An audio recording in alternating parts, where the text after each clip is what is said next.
right here on Nazareth 360 Racing Network via YouTube or Facebook.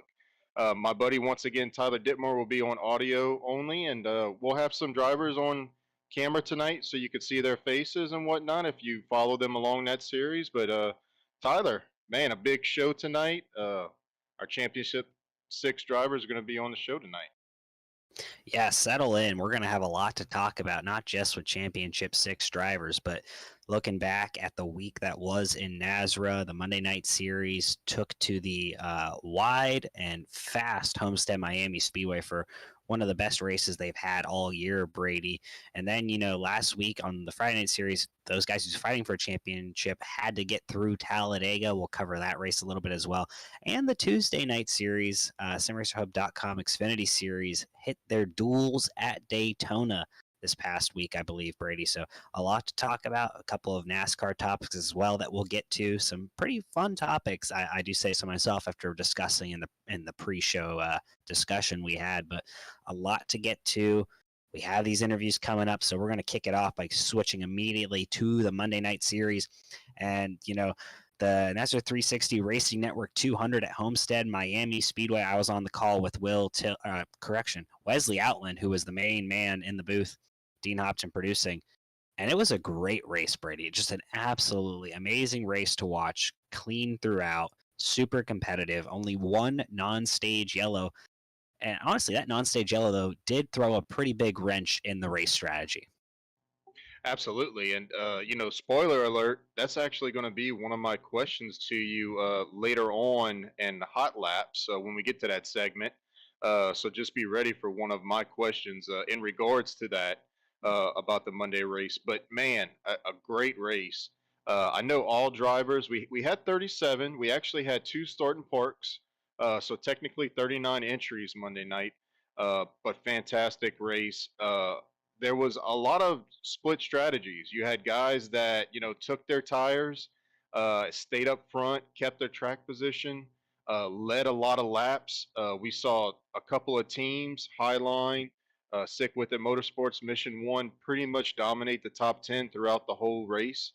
Um, but yeah, just a lot of strategy. You had some that were praying for no caution because they'd be sitting ducks because they didn't have any tires left. And then you had some that were praying for a late race to caution because they actually finished the race with an extra set of tires. So a lot of different things going on, and I think we had a little bit of everything in the race, right? We did have that one caution early on in the race, lap 16, I believe it was. Chris Kynes got the EOL for that one. But other than that, just the stage break cautions, having to pit in the middle of stage 2, longer stages towards the end of the race. So just put on for a very good race, in my opinion. And it brings up the point, Tyler. Homestead was not an easy track to drive, especially we ran in the middle of the day. It was hot. It was slick. You didn't typically weren't able to run Homestead like normal, at night where it was a little bit cooler conditions. You can kind of get off the corner a little bit better. You had more grip, but the drivers did phenomenal. Everybody kind of, was kind of cautious in the beginning of the run, and then they got kind of settled in, learned the track a little bit, and was able to race side by side. So just a phenomenal race in general. Yeah, it really was, Brady. And I kind of want to talk about, we mentioned there was only one yellow for caution the entire race, but the race wasn't without incident. We had several drivers overstepping the boundary, getting into the wall, costing them spots. Drivers like Kerry Tribute had some issues with the outside fence multiple times. He's not the only one, but he was the most prominent because it happened not just once, but twice. And he was in the top 4 or 5, I believe, both times when it happened to Kerry. So, a lot of drivers, struggling with finding the edge and not going over it, but they all raced very competitively. Great race. The win goes to the man of Florida himself, your driver, Robbie Richards. Mission 1 Esports goes 1, 2, 3. Swim goes 4, 5. And then Highline Racing goes 6, 7, 8. So, and really, those 8 drivers were all up front the majority of the race. The only driver who I think was not as involved later on in the race that was very much involved early on in the race was the pole sitter, Jason Morales. Goes out, led the first 16 laps. Caution comes out, And then he kind of fell off. He hit the wall once or twice, I think, with the outside, and just didn't have the same speed after that. So he's probably the only one who didn't finish inside the top 10 who, you talk to me, 10, 15 laps in the race, I'll be like, he's a guy to watch. Had a very, very poor finish after overdriving it a few times. But, a big, big swing in how we saw the racing unfold at Phoenix versus how the racing unfolded at Homestead. Yeah, and to Jason's point, I think it's just something that he needs to learn from. Which I've kind of had some side conversations with Jason. I like talking to him because he brings up a bunch of valid points. And I think he helps me as much as I help him whenever he comes and asks for my advice. He may not like the answer that I always give him, from my opinion, but I think it helps him. And we've seen that out of a couple of drivers. Even if they've been here multiple seasons or their first season, I think it helps whenever you talk to other teams and you talk to other drivers, and everybody might not show their hand. Tyler, there's some things that you might keep, in your back pocket from other drivers, but for the most, part, I really do believe that everybody, helps everybody in that aspect of general questions. And you bring up Kerry Tribute. I think Kerry, was trying his hardest to get that high line work and running for high line racing. There was multiple guys, Justin White, you saw trying to get that line in. I just think that everybody was trying to search for a grip, and you didn't really want to run behind everybody with the arrow push. You get tight really early on in a run because of that. So I think there was just multiple grooves that people were trying to run in to make them for the later on in the race. And we saw Dana Shepard and that 44 machine get into the side of Kerry Tribute, both of them loose. They just kind of come together. Dana Shepard hits the inside wall, no caution. As we saw, almost the exact same thing happen at Talladega on Friday nights. A little controversy of a no caution being thrown, and we'll get to that later in the part of this segment. In the part of this podcast. But for the most part, I do believe the caution shouldn't have been thrown in either cases. But you know, if the drivers are banging walls or into each other and they're not wrecking, that just goes to show you that they've come a little bit better as far as getting together and being able to keep racing and whatnot, even if it's racing hard, door banging or whatnot. As long as they're not wrecking, I don't see any issue with it. I agree with you wholeheartedly, Brady. There's a line. We did not cross that line with Monday night's race, in my opinion. I think the drivers handled themselves really well. Put on a great show. Wesley and I talked about that a bunch, especially during the commercial break, on how great of a race it was and very entertaining throughout. So huge shout out to the drivers in the Monday night series for putting on the performance they did. Again, Robbie Richards gets the win, make it another new winner this season. So huge, huge win for Robbie Richards. Going back, winning at Homestead again. He won at Homestead in season one, won at Daytona in seasons 1 and 2. I mean, he just loves running in Florida. I think 5 of his 6 wins across the 2 NASRA Truck Series are in or at Florida tracks, points wins, that is, not including, clashes or duels and so on and so forth. So I think he's moving in the right Yeah. direction. I think Mission 1 as a whole is moving in the right direction and being a major player throughout the season, not just in the team championship, but also just overall as competitors getting drivers in the championship 6. I think you have to consider Robbie Richards, who's in the championship 6 on Friday nights. Tomorrow night we'll talk with him later in the show. Yourself, Jacob Reeves, I think has to be taken as a title contender at this point in time. So Mission 1 moving in the right direction. There's a couple more drivers talk about, but I'll save that for the hot lap and the final lap. Yeah, and I mean, look, let's not forget, Sick with It Motorsports. They're the top of the team right now, first place. Then you have Mission One, you got up front third, and right there, even with that 10-point penalty for high line that Steve Barnett was given at Phoenix, no matter what, they would still be in fourth with 72 points, I believe, right behind up front with Yeah, they'd being be one about a point point back. behind if they didn't have the So, penalty. but no matter what, the top, those 4 teams, we've seen a little bit of high side hustler motorsports, Travis Yep. Twitty, Jason Bridges, those guys showing, especially Adam Lickey. I mean, showing that they can run in the top 10, I just think they need to get a little bit more familiar with Nazareth and how they run their races. And I think you'll see some of those names more in the top 10 as we go. But Yep. I mean, look, we go from Homestead to another mile and a half. We're not racing next Monday because obviously it's Christmas Day. This is the Yep. time to spend with your family, especially at holidays.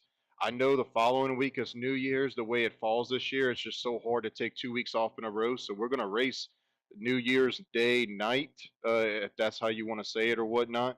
So we'll let everybody get tanked up New Year's Eve night. We'll all be getting hungover, and we'll try to race at 9 p.m. Eastern time in 2 weeks at Texas Motor Speedway. I mean, I'm ready for Texas. In the past couple of years, whether it's been Fridays or Mondays, when Texas Motor Speedway has been on the schedule, for some reason, I've always had a family issue come up or work issue come up, and for some reason, I've never made the Texas race. Even whenever we ran it, season 4, I believe, on Fridays, the first race of the season, we put there instead of speed weeks. So I'm really excited about Texas. I'm finally going to get to race there. I think for the first time in like 3 years. I think it's going to put on a great show. We kind of taken some of your advice, Tyler, even though I was kind of going in that direction. I started laughing at myself whenever you started talking in Discord earlier and you were saying something about, making this stage this and making this stage that so we can have this kind of race. And I think I kind of surprised you when I, brought up that we've done this in the past. We just haven't done it a lot more than what I would like to, but we are bringing that kind of style back to Texas. You're going to see, 2 pit stops in the last stage. You're going to see a first quick stage, and then you're going to see kind of a lengthy second stage, but there will be some pit strategy involved in that. And the lack of tires. We're only going to have 4 tires, but there's going to probably be a chance where you won't take a set of tires. So you're going to see comers and goers throughout that race. I think it's going to be great as long as we put on the same show that we did at Homestead. Yeah, I think Homestead was a huge step forward as well, just for the Monday Night League in general. After kind of struggling at Phoenix and Vegas with a lot of incidents, I think it was a positive step forward. But really, the Monday Night Series is not the main topic of this show. It is the Friday Night Series, the Championship 6 drivers, 6 interviews to do. We do them 2 at a time. Brady, as we always have whenever we've done this, we've done it, I think, twice now before. I did it twice back when we had 4 drivers for the season 1 of the Monday night. We've had 2 more Championship 6 sets since then, Brady. But I think it's time now to bring in our first set of guests. That's Adam Newton, driver of the number 19 for Sick With It Motorsports, and Justin White in his patented Concerns of Police Survivors number 2 machine. We'll get those guys up. I believe Adam is joining us on camera. So we'll have Adam Newton and Justin White on the show. Gentlemen, welcome to the Hot Lap. First, I want to say congratulations to you both for making it to the Championship 6 this year in the Season 7 Concerns of Police Survivor Truck Series. Just an amazing accomplishment, considering that both of you kind of had a non-traditional path to getting here. Neither of you winning a points race throughout Season 6, or 7, correction, Season 7 Concerns of Police Survivor Truck Series. Unlike some of your other championship contenders. But again, huge congratulations and welcome to the show, gentlemen. Yep, appreciate it. Thank you.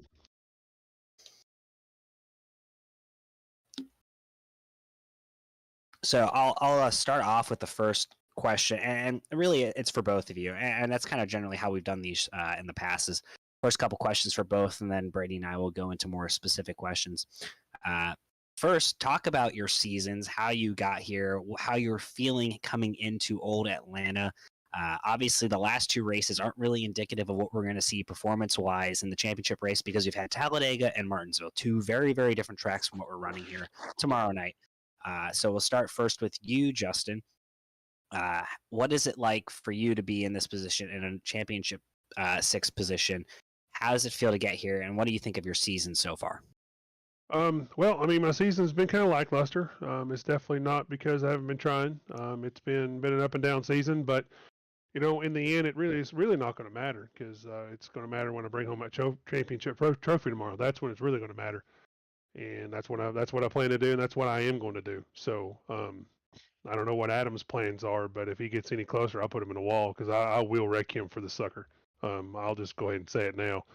Um, so, but otherwise, just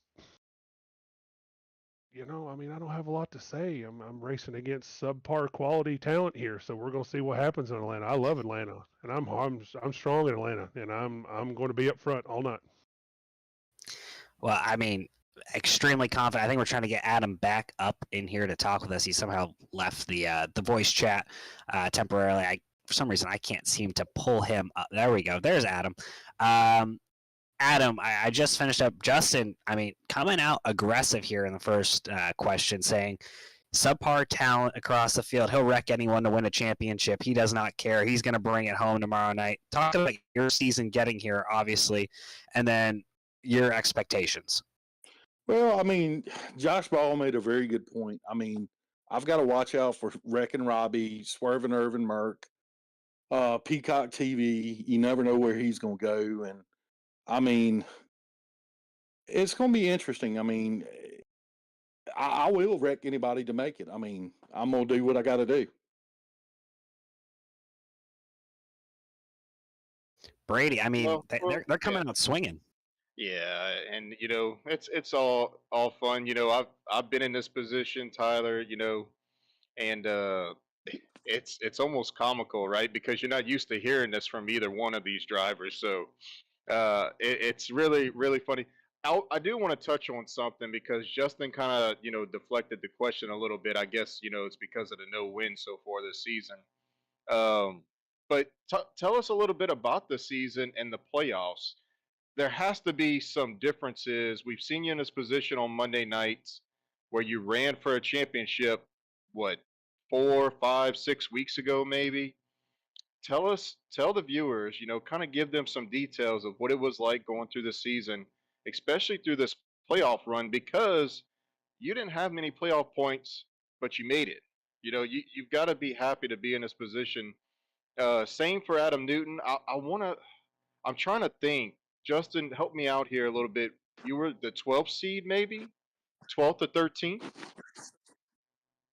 think I finished fifth in the points, so I had a few of those points coming over, but I didn't have a whole lot of stage points. I had no wins, so I kind of been pulling that Terry Labonte thing where you just kind of squeak your way there, and then eventually you're just there. Let's establish this. Okay, we got Keith Bradley, number 1 seed, out. We got Ashley Dodson, number 3 seed, out. 2 heavy hitters that's out. Jeff Merck, I believe, 2nd seed, he's in. You got, Joey was like 4th or 5th, I believe. Robbie Richards was kind of like in the same boat of you guys. Taylor Peacock the same.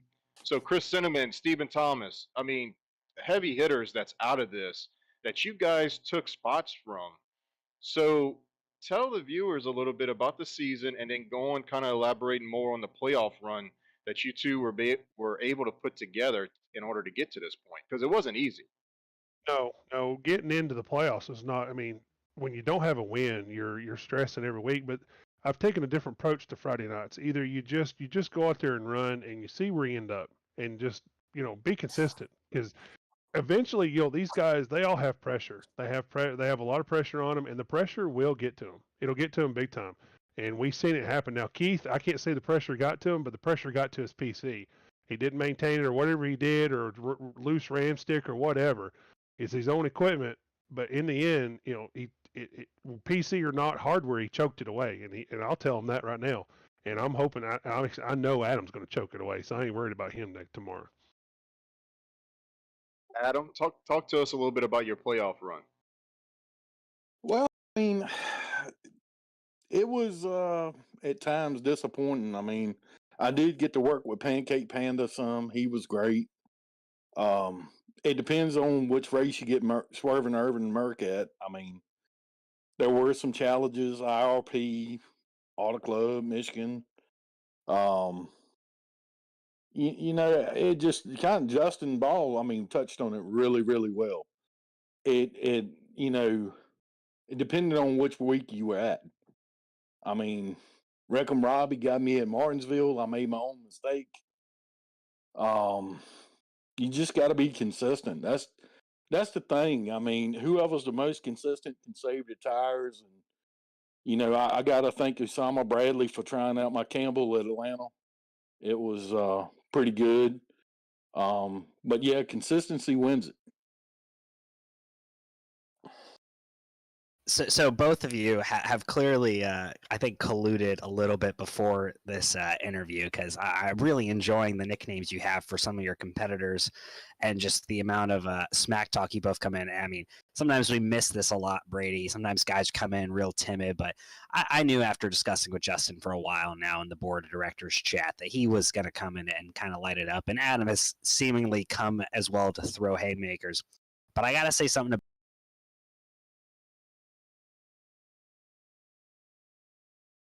now hurt somebody's feelings. Simple facts are this: there has never been a champion in either the Friday night series or the Monday night series that did not win a race before the championship race. In fact, there's only ever been one driver to win a title ever in the Friday night series or Monday night truck series, because I'm going to keep it with trucks for easy comparison, that only won one race, and that was Chris Cinnamon's title, because Justin Lumpkin won the final race of the year, but Cinnamon had already won a race back in the regular season. He won at Daytona. Both of you have 0 wins yet on the season. Are you going to be the one to break the spell of that? Are made to be broken. History books are, history has always got a blank page, and it's those who are willing to dare to rewrite the history books. And that's what's going to happen tomorrow night. So definitely what's going to happen tomorrow night. Well, if I'm not mistaken, didn't Matt Kenseth win the championship without winning a race? No, he had one win. No, Was it And one? also not a playoff format, mind you, much Yeah, like a that is true that is knockout true. playoff format.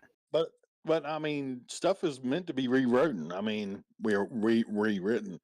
I mean, it can happen. I mean, one mistake, whether Josh Ball or Justin Ball's driving, or I mean, say, hey, Pancake Panda's computer can cut off. My computer could cut off. Merck could lose signal too. I mean, it's anybody's guess. I mean, we've seen stupider stuff happen in the league. I mean, anybody's got a shot to win this. I've also pulled a page out of Brady's book, and have turned, I can't tell you how many laps at Atlanta this week. So, I mean, my wheelbase has definitely earned its money this week by far. I have turned a ton of laps at Atlanta. Well, speaking of turning laps and whatnot, it's kind of a two-part question, I guess, and maybe I might be stealing one from Tyler. But Justin harps on running some laps, which I think this is the time to do it. If you were going to practice one week, you better be practicing right now. My question is, Justin, who is working with you? Who is helping you? Are you sharing notes with anybody, meaning that you're running with Highline this season? So are you working with anybody else to prepare for Atlanta? And I also want to know who is your biggest competition for tomorrow night. I am running with. I actually ran some practice with laps with him today. And Adams mentioned his name a few times. He's actually pretty fast. So I'm working with him a little bit, trying to get faster. Nate.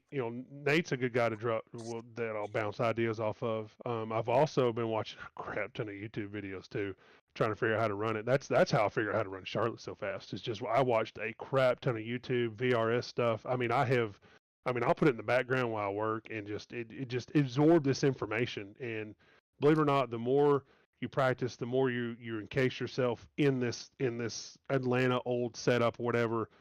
Is, believe it or not, it's like training, like for the Navy or whatever. That training starts to come out when you're getting into that situation or you're on the track. It just starts to flow out of you naturally. So you've got to you're going to only be as good as the people you're around, or as good as the information is around you. So if you don't do that, you're going to struggle. And I haven't done that. I haven't thought about struggling all week this week. I've been going after it, practice lap after practice lap, every night, YouTube videos, you name it.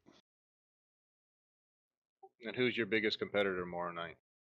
Thank you for that. Biggest competitor, it ain't Adam. He's going to wreck some form or fashion. We all know this already. It's So probably you Merck. can't. It's probably Merck. Yeah, okay. I want to elaborate. You can't pick yourself, so you have to pick somebody. So you're Yeah, picking Jeff Merck. yeah, Adam, it's Merck. preparations and your biggest competition. Can't be yourself. Hadn't done none. Hadn't even turned a lap. Okay. Um, Are you talking to anybody or Nope. anybody you know who's been running laps and kind of sharing information? Note. I talked to Justin 20 minutes before we started this mess. He was running laps, and we didn't even talk about strategy, track temperature, none of it. And Um, who's your biggest competition for tomorrow night? Honestly, um, I would say probably Joey Doucette or Pancake Panda. Um, I mean, I know he's a sentimental favorite, especially everything he's been through this year. I kind of would like to see him win it. But yeah, I would say probably Pancake Panda. Okay. Tyler, you got any closing questions for our guys? Yeah, I got two quick, very quick ones. One, who do you not want to see win the title? Not who you think your biggest competitor is, just who do you not want to see win? Like who do you not like out of the championship six? And the other one is, it's not really a question. I put out a poll for fans, drivers, put it out to multiple different sources to pick who they think will win the title. And I gotta say, Adam, you got more votes than Justin did. Adam got about 11% of the votes. You tied actually with Robbie on votes. Justin, you got about 6% of the votes. You tied with Peacock on votes. I will say the overwhelming favorite was Jeff Merck at about 50% of the votes. But for both drivers, who do you not want to see win the title tomorrow night? And favorite, obviously. Merck. Let's just cut down to brass tacks. He's got all the weight on his shoulders. So him, absolutely him. Yeah, I'd definitely say Swerving Irvin. Definitely. I do want to I also, mention one thing about the track. I do want to say there is a wild card for this track. It is the temperature. I don't know. We have no idea what the temperature is going to be. We don't know what the skies are going to be. We don't know if it's going to be cloudy or clear or 100 degrees tomorrow. We don't know. If this track gets hot, you're going to see talent rise to the top real quick in a hurry. I just gotta say, I do love the nicknames that you all have come with. Panda is a great one, and I may have to start using that in the future. Adam, by the way, that's a good one. I do appreciate that. Well, Osama Bradley got that started because you know how shirtless Pancake Panda likes to show off his pandas. So, you know, but we need to have fun. It's something that's been missing for a while, and I talked to Justin Ball about it, and this was perfect. I love it. I love talking smack, and hope to have fun tomorrow night. And I do want to say real quick, you know, I kind of always do this, so I'm not going to shy away from getting in it. But, you know, Tyler and I, we do this show, and, you know, we talk about drivers. We talk about what's going on in the leagues week in and week out. And we kind of repeat a lot of names. Sometimes we don't mention names, which is not Tyler and I's fault. I mean, you got to realize sometimes we got an hour and 30 minutes to cram all this information into one show. We can't pick apart every little thing. We can't mention every single driver. There's just no participation award when it comes to this podcast. But I will say this, you know, when you look at that entry list going into season 7, you know, you look at, you know, guys like veteran guys, Keith Bradley, Joey Doucette, Stephen Thomas, Chris Cinnamon. Those are names, you know, and besides Joey, you know, those are names that you put as a target, you know, on because they're past champions, right? There's just guys that are, you know that are naturally good, and they've been around for a lot of seasons. Some of them from season 1, which I mentioned those 3 names. Chris, Steven, and Keith been here since season 1. So of course, you know, they have that, you know, hey, I've got to go out, and if I want a championship, I have to beat those 3 guys. Now I will say this: just because they're not in the championship 6, which is a disappointment for all 3 of them, doesn't mean that, you know, it's not worth noting that, you know, you raced 22 plus weeks with these guys, So you deserve to win the championship no matter what. And you deserve to have your name next to season seven's champion, which I would want to add real quick, Tyler. Huck Wigginton has a cool ring that he came out with. Thank you to Cops and Huck for doing that. I know you guys seen it. We'll get the Joe Burrow going whenever he puts up his hand and puts the ring on his finger or whatnot. But I do want to say for Adam and Justin, I'm not surprised that you guys are here. I'm We really not. picked the championship Yeah, six, Brady, last week on we the did. show. We We did. picked the exact six perfectly.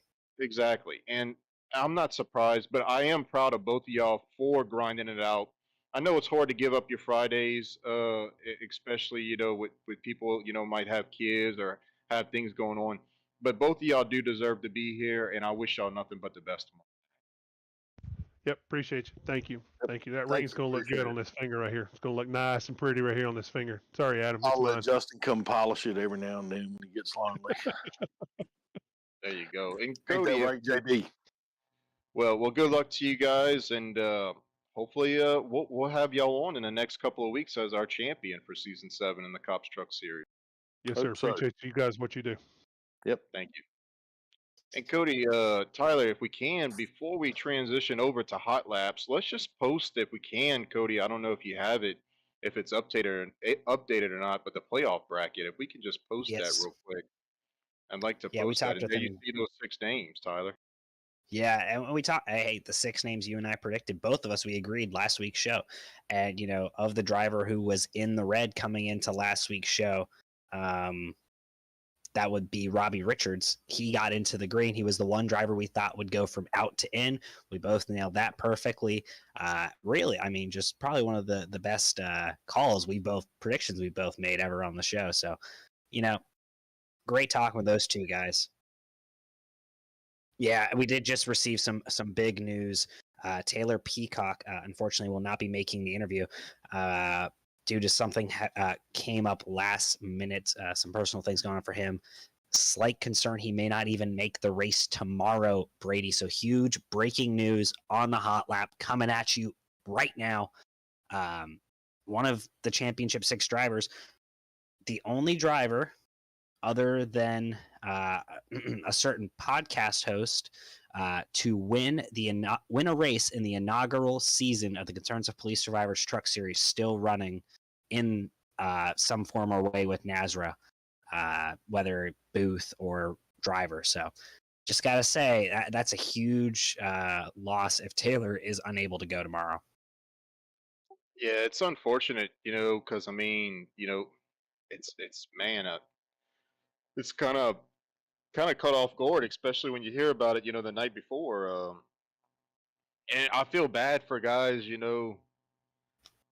Justin Lumpkin comes to mind. I think 8 points back, and he he wanted to be in this position so bad, and it's not hey we wish nothing but the best. Hopefully Taylor can be there tomorrow night. I don't want to put more Yeah. pressure on him as he's going through what he's going through, but I know somebody like Justin Lumpkin's going to look at it and say hey I could have had that spot and fought for a championship. That's the way it goes sometimes. But Taylor, not sure what's going on, but we wish you nothing but the best, man. We hope to see your name there tomorrow night fighting for a championship. But the show goes on, and we're going to continue to move forward. And man, I mean, I'm still thinking about the interviews that we just had with Justin and Adam. That was pretty fun. Yeah, that was probably the most fired up we've seen both drivers, I think, in a set of interviews. Last time we did one of these for season 2 on the Monday night series, the DSR Electric Truck Series is now called. We'd have one of the two drivers, I'd say, Brady, be pretty outspoken, but never both. And really, the two of them, not just shots at each other, but clearly shots at their other competitors throughout. It seems that, the poll favorite, but also, statistically speaking, should be the favorite coming into this race, has a huge target on his back, and that is Jeff Merck, who we'll be talking to in a few minutes' time, not yet. But definitely just kind of interesting to see everyone's perspective, or listen to everyone's perspective on preparing for this race. Obviously, Justin said he's run a ton of laps. Adam says he's run 0 laps. Brady, obviously, you paid off getting your second championship in Nasra by running a ton of laps, only driver to have 2 championships in a across truck series in Nasra. Definitely interesting to hear different perspectives, but at the end of the day, neither of these drivers has won a race so far this year, which does not statistically bode well for them in the championship race. Yeah, now we're going to get to our championship picks. We're going to get to kind of digging down deeper into this championship battle later on in the show. So I don't want to show my hand to you just yet or anybody else, especially when we have, out of respect, we got 2 more sets of interviews to go. Well, we at least have Jeff and Joey and Robbie as far as we know. So I'll just kind of remain quiet on that topic for now.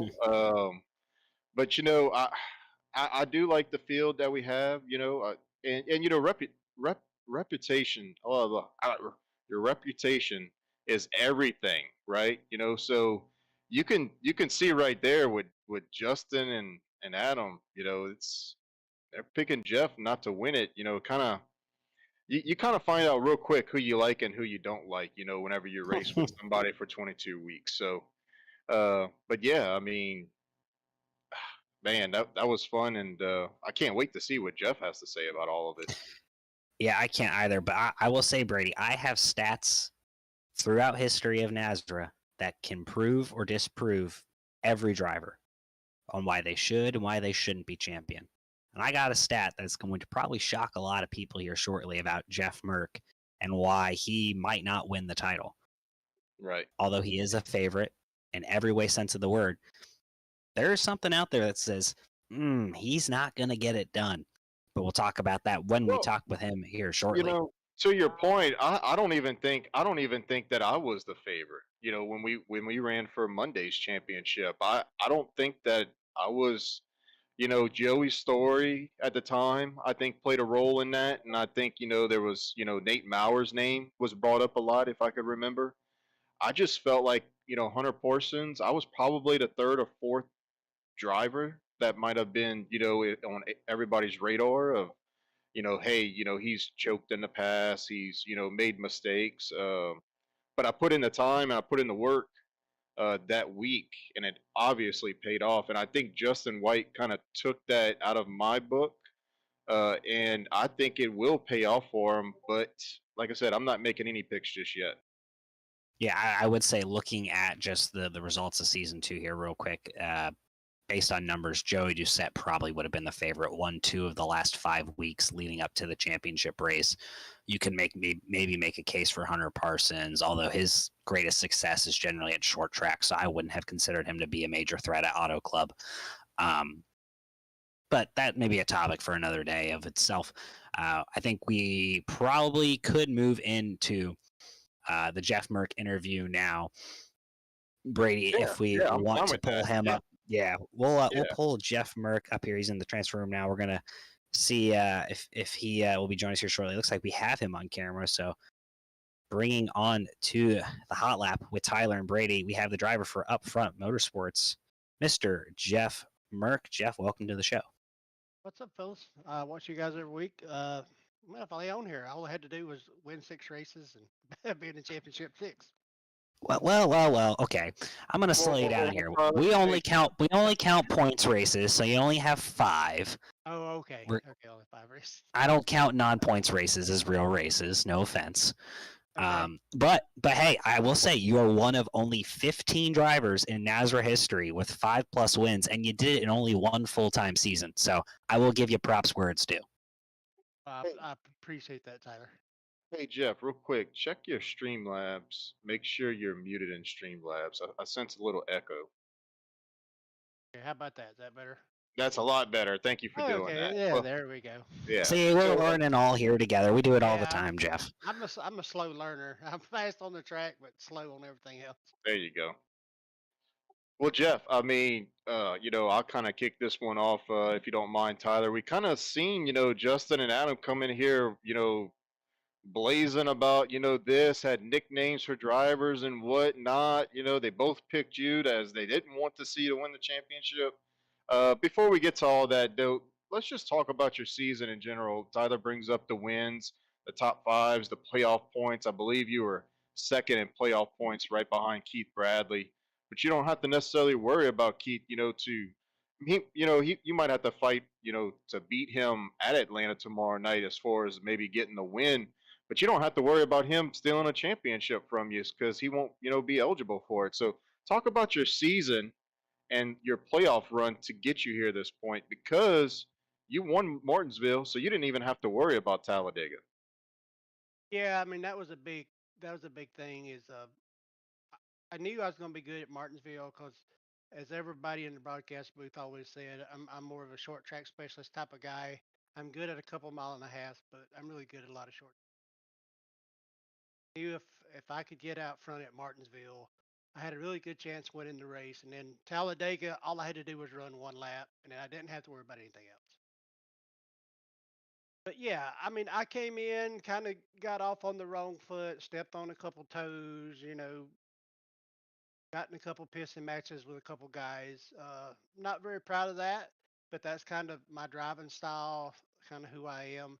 Uh, I was real proud that John thought enough of me to pull me onto the team, and said he actually reached out just out of nowhere. I hadn't heard from him in forever, and he goes, "Merk, are you still running?" And I'm like, "Yeah." And he goes, "Well, I got a spot open on my Friday night team. You want to come run it?" And I was like, "Yeah." And I came over here, like I said, got off on kind of the wrong foot with a couple guys, and then kind of settled in with everybody, started joking around with everybody, and it's a really good place to race. Um, Late in the season, I'm proud of where I'm at. I'm proud of how I represent the team. Uh, I think I don't want to say I made the team faster. I think I made the team better because I'll come in and, I'll tell them what I'm doing, what my settings are, where they can get better. Get in the truck with the guys and be like, "Hey, I think you're over driving this corner. Maybe lift a little earlier, get down to the bottom a little faster." And a lot of the guys have went from, we went from one guy winning the race and then all the rest of the guys not in the top 15 to uh, Blanchard won two races. Uh, Cinnamon, he was pretty fast the whole time. When he's there, he's normally up front. Uh, Taylor Peacock, so now instead of one driver in the top 10, I think last couple of races we had three drivers in the top five. So I'm real proud of where the team is. I love racing with you guys, and it's a great league.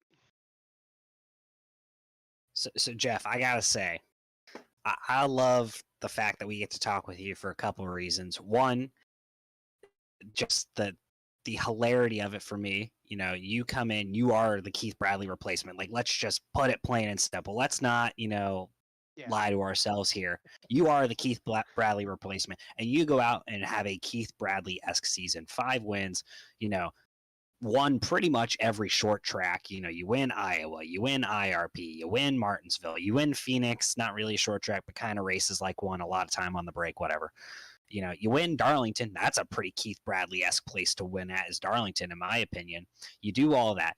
But then you're kind of like Hunter Parsons in a way. Hunter Parsons made the championship 6 in the Monday night series, and you and Hunter Parsons have had run-ins. But you two come in, you've had a couple fisticuffs with a couple guys throughout the season. You don't back down from anyone. You guys love to really, you're both super talented. He's also kind of a short track specialist, obviously not the same amount of wins you have. I won't even try to even compare that stat because it's not comparable.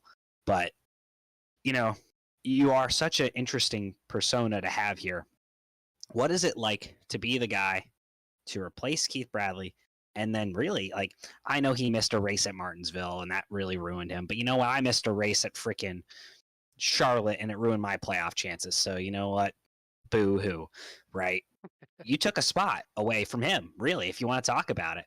No offense, Brady. I know I'm kind of blasting your team here, but No, you're good. You're good. what this is something we haven't seen before. There's kind of some innate drama built into this.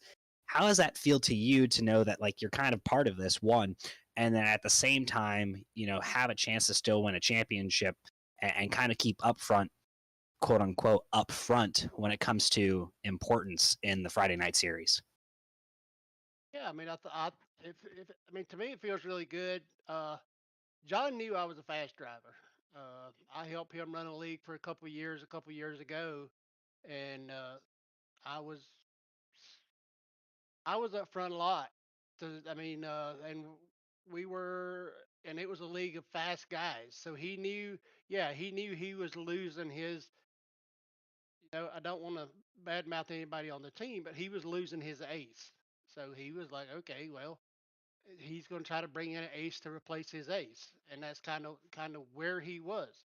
Now, yeah, I said I stepped on some toes when I first come in, and you're talking about my persona and how I am. That's who I'm always going to be. You know, I will race you hard, but I will race you clean.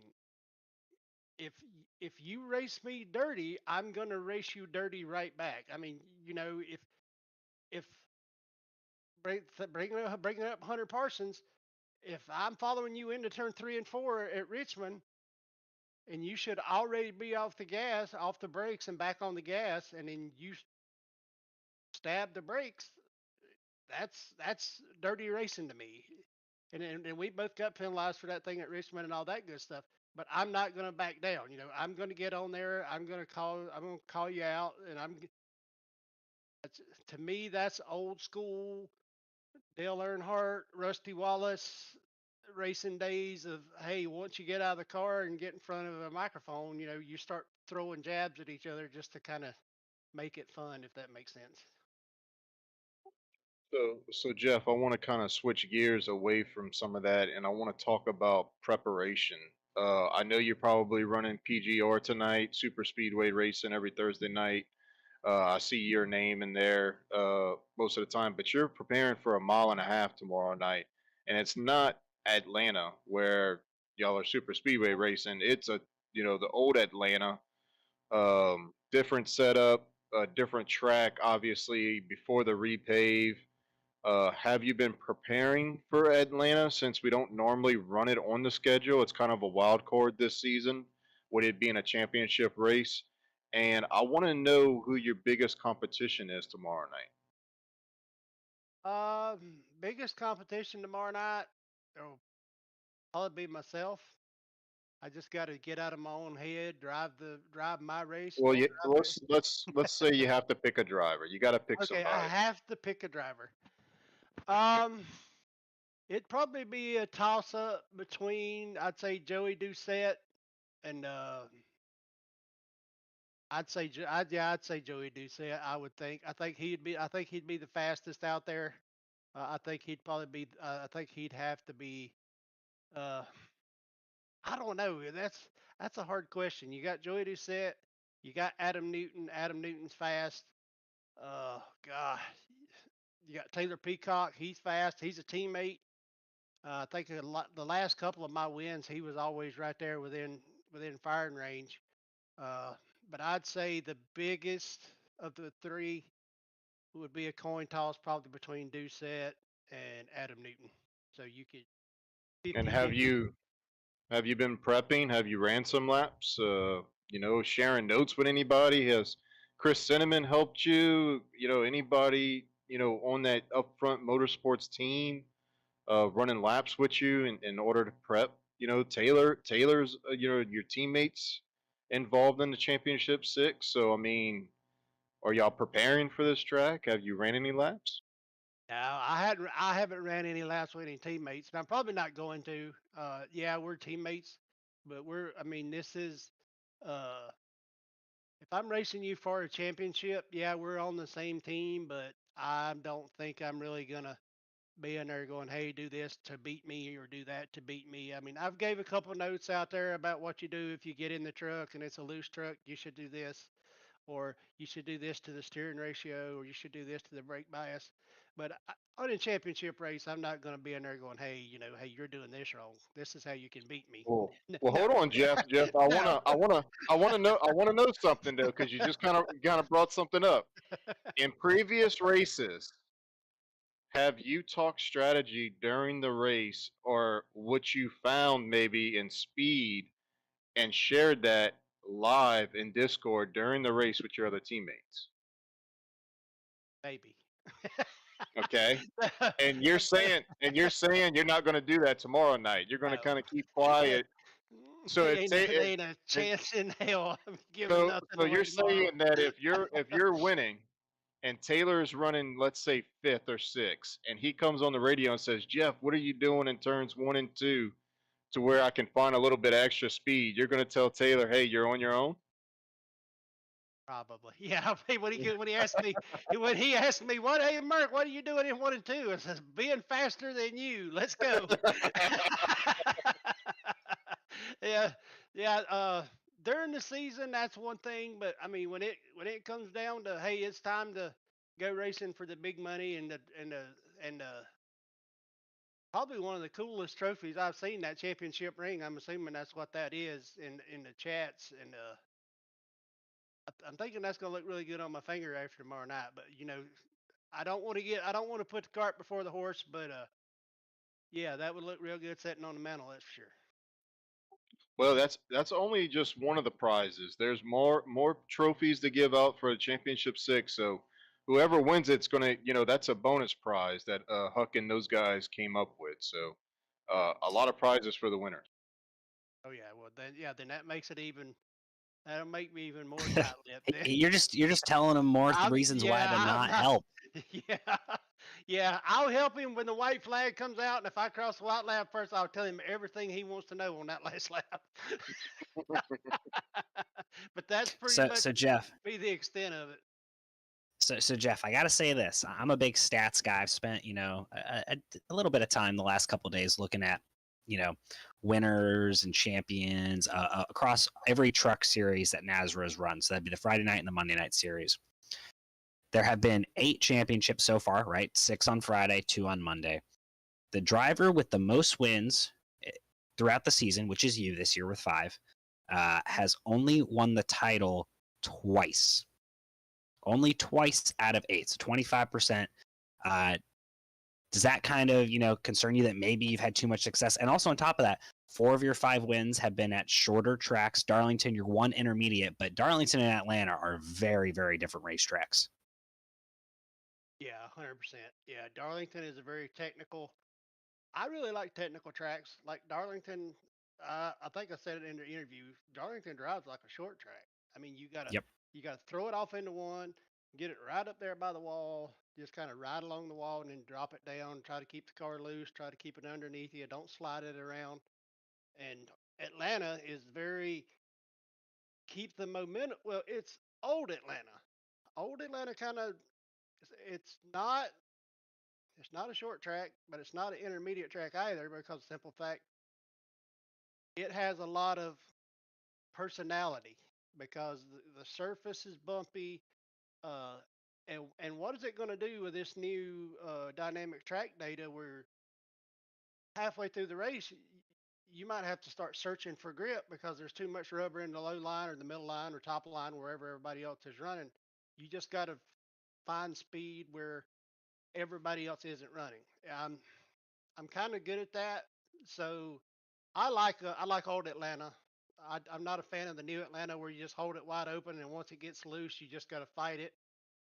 I'm more of an old Atlanta guy, old school Atlanta, where you have to drive the truck in order for it to pan out for you. If that, you know, Yep. I, Perfectly understandable. Well, before we let you go, Jeff, uh, like I don't know if you were listening to the interviews before. I wish we had Taylor, on because I would say the same thing to him. But congratulations on being here this far.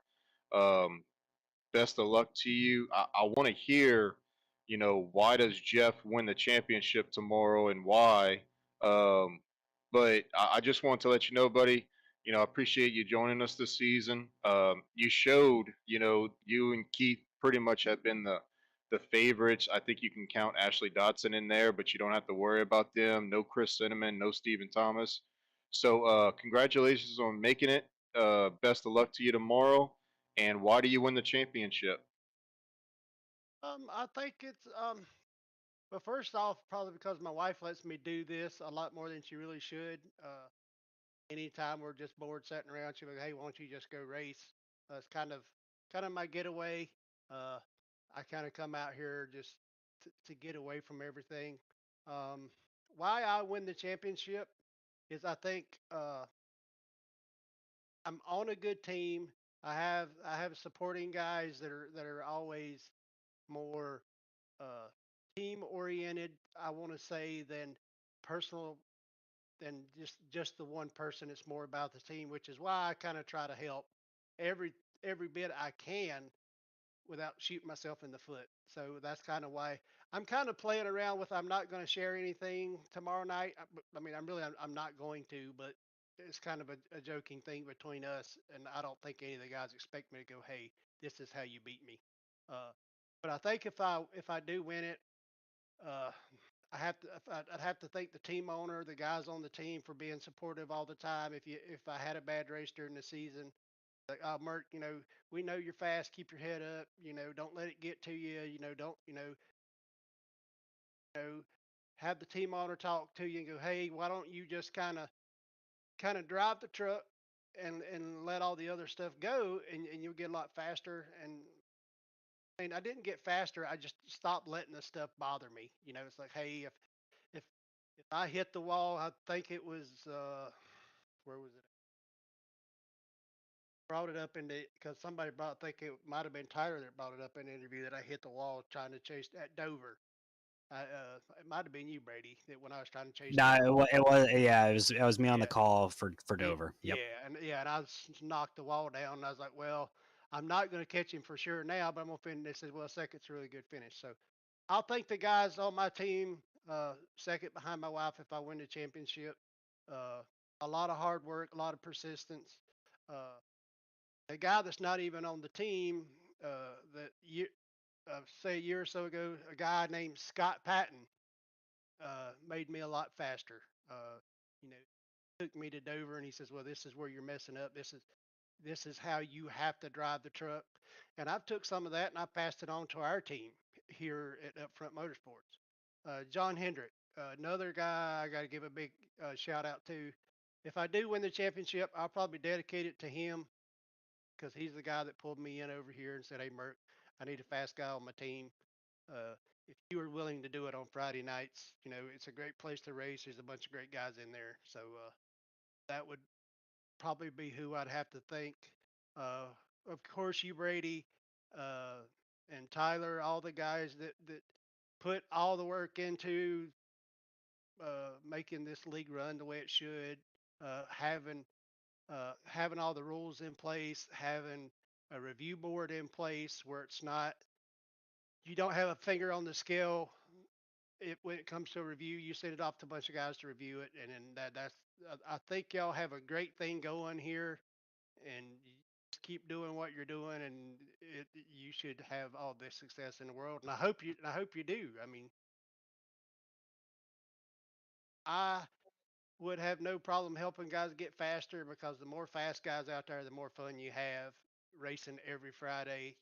We don't want one or two guys being fast every week and running off with it. If we can have five, six, seven guys up there racing for the win every week, that just makes more people want to show up. Makes the broadcast better and makes the racing a lot more fun. Well, thank you for that, Jeff. Appreciate the kind words. Tyler, anything for Jeff before we let him go? I will say this, Jeff. I gave it to the other two drivers. You are the favorite in the fan poll, driver poll I put out of the Championship Six drivers. You got about 50% of the votes. Just wanted to let you know that. But I got to ask, which driver do you not want to see win the title tomorrow? Who do I not want to see win the title tomorrow? Yes, sir. I would say Joey Doucette because he's my biggest competition. I think him or Adam Newton.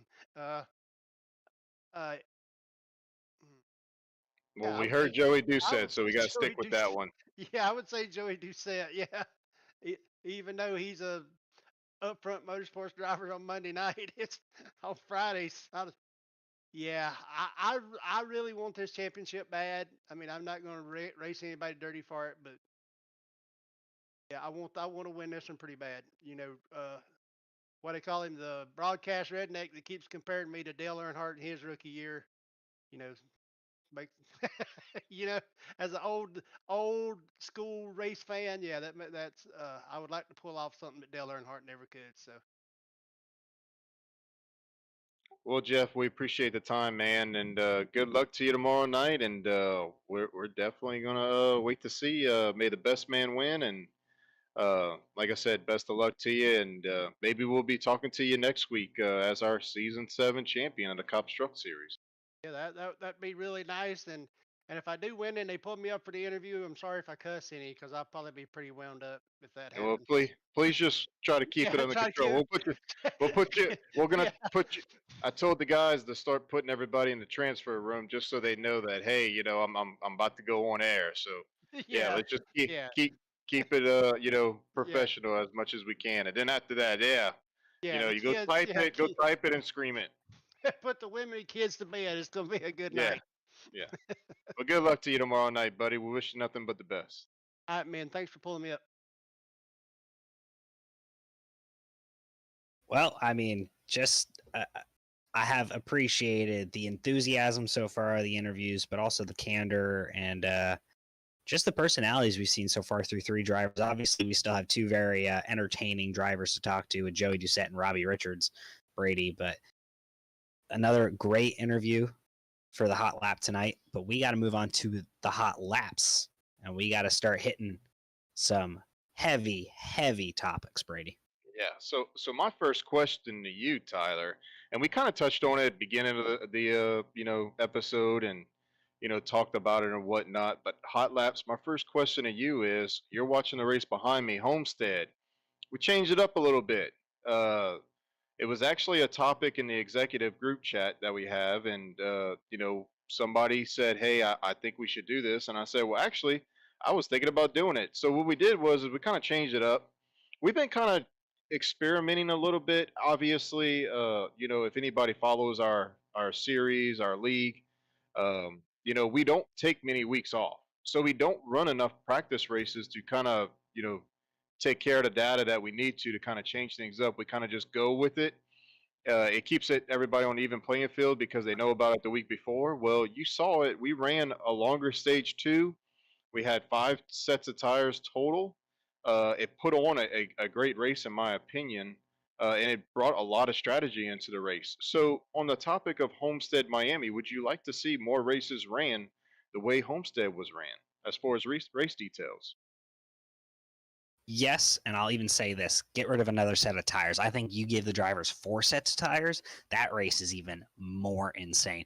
One, different strategies evolve. Maybe no one takes tires at the end of stage 1, or maybe someone says screw it.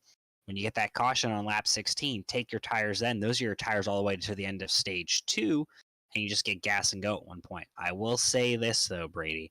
Mission 1 Esports, led by you, with, Robbie Richards and Jacob Reeves, ran the strategy play to perfection.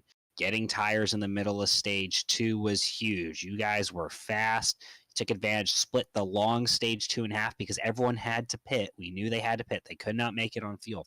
Then stage 3, you guys actually waited. Everyone got baited into coming around the halfway a little bit earlier point. You guys said, nope, we're going to push it until there's about 25 to go. Come in, get our stuff, and we're going to take off. You played it perfectly. The racing was great. Great strategy calls throughout. You had guys trying to cover each other off. You had guys missing pit road like Chris Cinnamon did to just completely miss the entry to pit road. Lost a ton of spots that race because of it. Absolutely entertaining race. The drivers did what they had to do. The strategy was important. It was vital.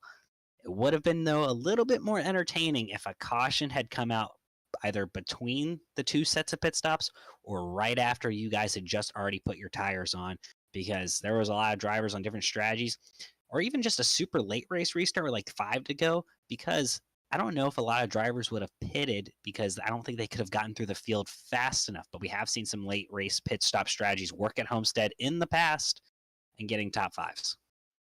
Well, to your point, we're actually going to run a race here. So to kind of take away, instead of 5 sets, we're going to run 4 sets.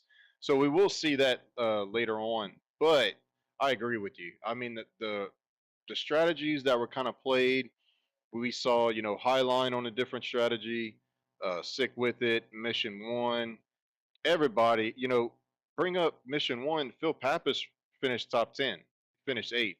Tim Hammond Yep. was running inside the top 15. So we at one point we had all five guys inside the top 15. It just kind of worked out for us. Obviously, the late race caution or a caution kind of after we took our set of tires with I think 30 laps to go would have kind of bit us in the butt. But I mean, it was phenomenal to drive and race in. So a great job by everybody. Yeah, well, I'm going to move to actually, we're going to stick on the topic of Homestead just because I want to get my question in about NASRA. And then I actually have two NASCAR related questions for you. But my NASRA related question is stage racing. We see stage one, short ish, 30 ish laps. I think this was 35. Stage one, get a caution about lap 16. We have four drivers already, or correction, three drivers already with wins, Brady, and none of them tries and steals a stage win and a playoff point despite being locked into the playoffs by taking tires. Trust me, if you're Brian Chu, Jose Luis Rivera, or Taylor Peacock, why not take the set? Try and win the stage. Why do we not see drivers already locked into the playoffs, especially with early season wins, being more aggressive for stage wins? Yeah, you may not get the race win, but if you're going to run 20th, might as well try and get a playoff point if you have no chance of winning the race to begin with.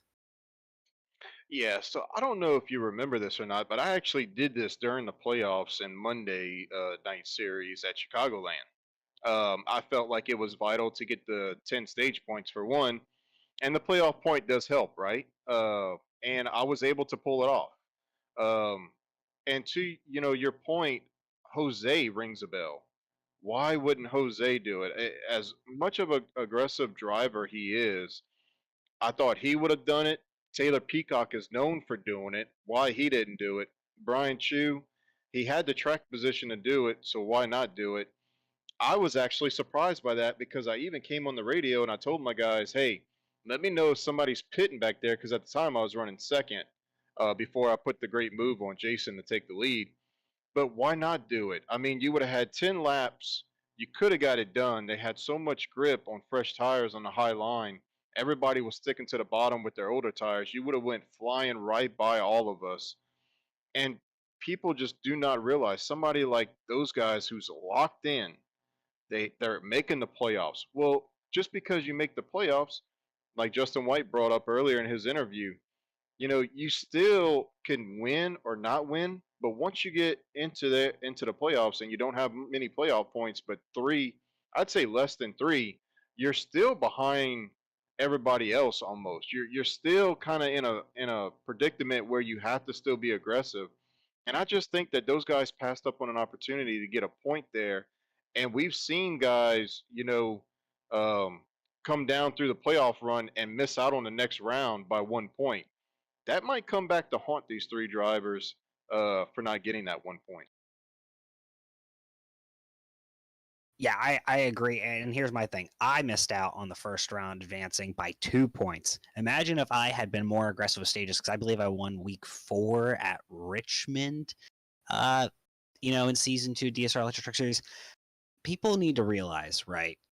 Especially that first round, the average margin between making it in and just being eliminated is generally less than 3 points. That's 3 stage wins.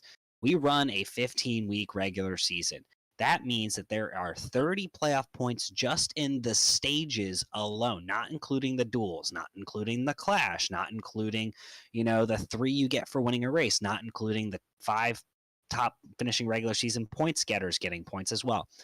Take the opportunity when you're already locked into the playoffs. Get the playoff points. They're free, especially when you had 10 to 15 laps left in the stage and everyone was already a second and a half to 2 seconds slower than their fastest lap. You would have flown through the field. I don't care if you're restarting 30th, you would have gotten by everybody. Yeah, exactly. And since I only have one NASCAR question, I'm going to kind of flip and go that route so we kind of mix in with the NASCAR question in the middle. So, my NASCAR question to you is there's been a lot of talks this week on social media platforms, hearing about teams on the Xfinity side, Cup side, it's being harder to hire people as far as crew members go, crew chiefs, and even drivers that's willing to run the 36, the 32, 28-week schedules because it's so grueling, more than what we actually do. So my question to you is, are you in favor of shortening the NASCAR Cup Xfinity Truck Series, ARCA Series, or do you want to keep it the way it is? Ah, okay. I will make this argument, and it is technically in favor of shortening the schedule. And here it is. No track should host two dates except Bristol for Cup, Daytona for Cup. Especially now that Atlanta's a super speedway, we don't need to run 6 super speedway races and we don't need to run 8 road courses. Cut road courses for the Cup side down to 4. Cut them in half. 4 road courses, take the 4 best road courses in America, make them run that. Cut your super speedways down to 4 as well. 1 Atlanta, 1 Talladega, 2 Daytona. 1 you'll sell crap. Like Talladega will sell out in like a day. It already does sell out, but like it'll sell out faster. Same with Atlanta. Dale Jr. even called Atlanta the best ticket in NASCAR right now. He thinks the racing there, at least at the Cup level, is actually really good. Despite being pretty bad the first year, as the track's already wearing down, it's a pretty great race. Kansas only needs 1 date. Richmond only needs 1 date. Bristol gets 2 for Cup. Martinsville, you can give me 1 date at this point until they completely fix the car. In fact, really, no track should have 2 dates. I would even say the only Charlotte race should be the Coke 600. Get rid of the Roval. That can be one of the road courses you can eliminate, and you get rid of a race weekend in that regard. You're saving teams money on travel. You're saving engine builders money on wear and tear, and you're probably going to get a more interesting schedule out of it instead of coming back to these tracks multiple times. There's no need for some of these tracks to host 2 dates, especially if they're not selling out. Tracks will sell out if they have 1 date. I guarantee it. Shorten it, but not because we're shortening it. Shorten it because we don't need 2 races at 1 track. Yeah, when I thought about this question to bring it up, I think it's a great question to bring it up. I like, talking about things on a podcast that's really trending on social media. I'm kind of torn between this. I get it. Look, I mean, the pay scale's not there. That's the big talk about it. People are not getting paid enough to work as much as they are, especially in the off season. It's nonstop. You really have to have a passion and a love for it to do it.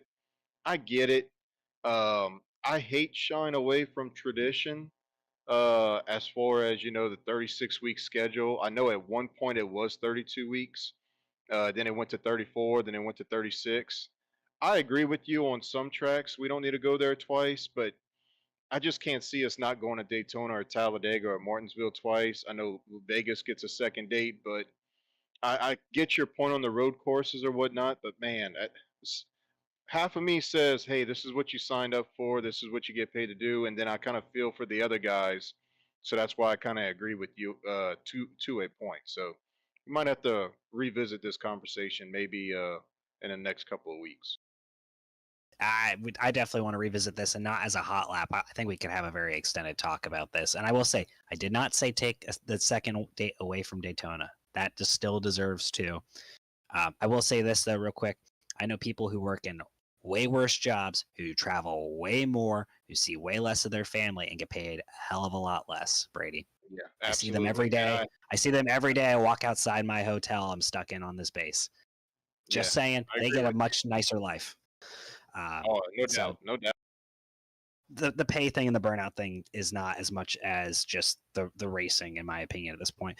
My question for you, first of 2 NASCAR questions. Colleague has announced AJ Allmendinger will be running full-time the Xfinity. We talked about that last week, but they announced that he'll be running the 16, which is a chartered Cup car, at Daytona, meaning that the 16 Colleague chartered Cup car will not have a full-time driver in it, therefore not competing in driver points, only in owner points, which is the more higher paying prize pool. Yes, I get that.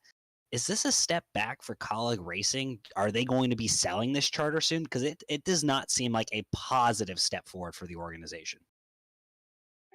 Yeah, I kind of was confused by this a little bit because, and I don't know if this kind of goes into the trend of why Eric Almirola, I don't think he would have gotten kicked out of the 10 car. I think he would still be there if he wanted to. He's been vocal about, family and the schedule. So I think that's why we're starting to hear rumors, well, not really rumors, but him taking a step back and running the Xfinity series for Joe Gibbs, and not even on a full-time basis, just, a handful of races. It was kind of, when you Colic started announcing their lineup, and AJ Allmendinger is going to go down to Xfinity. You kind of just expect it for them any day to just say that, hey, Justin Haley, and who's the other Cup guy that's running for Colic? I forgot. Is it? Justin Haley's not running for Colic. He's running for Rick Ware. It's Oh, that's true. That's true. oh Man, crap, I I can't forgot his can't name. think of names. But It's anyways, not I Zane just thought. Smith. Whatever. Yeah, I thought that there would be another guy, like Noah Gregson gets signed. I thought there would be, just another Xfinity guy that was ready to go up there and whatnot. So it was just kind of confusing on me at everything that's going on, of why you would not just, have a driver committed to that. Maybe even try to steal a driver, right? Try to get a guy from a different team or whatnot, but just confusing. And I think that it does take a step back in what they were trying to do, because they had so much momentum, especially with AJ Allmendinger winning all those races for their organization, especially with the next gen, supposed to be, cost savings. It was supposed to fit into this whole dialogue that teams like this could build up and make four core teams to compete with the Hendricks, the Joe Gibbs, etc., Penske's. And I actually, kind of, thinking, is this where we see Junior Motorsports come up into Cup? Maybe. One, I would love that, but I don't think they have the money to pay for a charter. Charters are expensive right now. Two, Daniel Hemrick is the driver for the 31 next year. I just looked it up. Can confirm he'll be the Cup driver full time. But this has to be a step back, right? It's going to be a step back in performance because you don't have the same driver getting in every single week, meaning that the crew can't get accustomed to the driving style, right?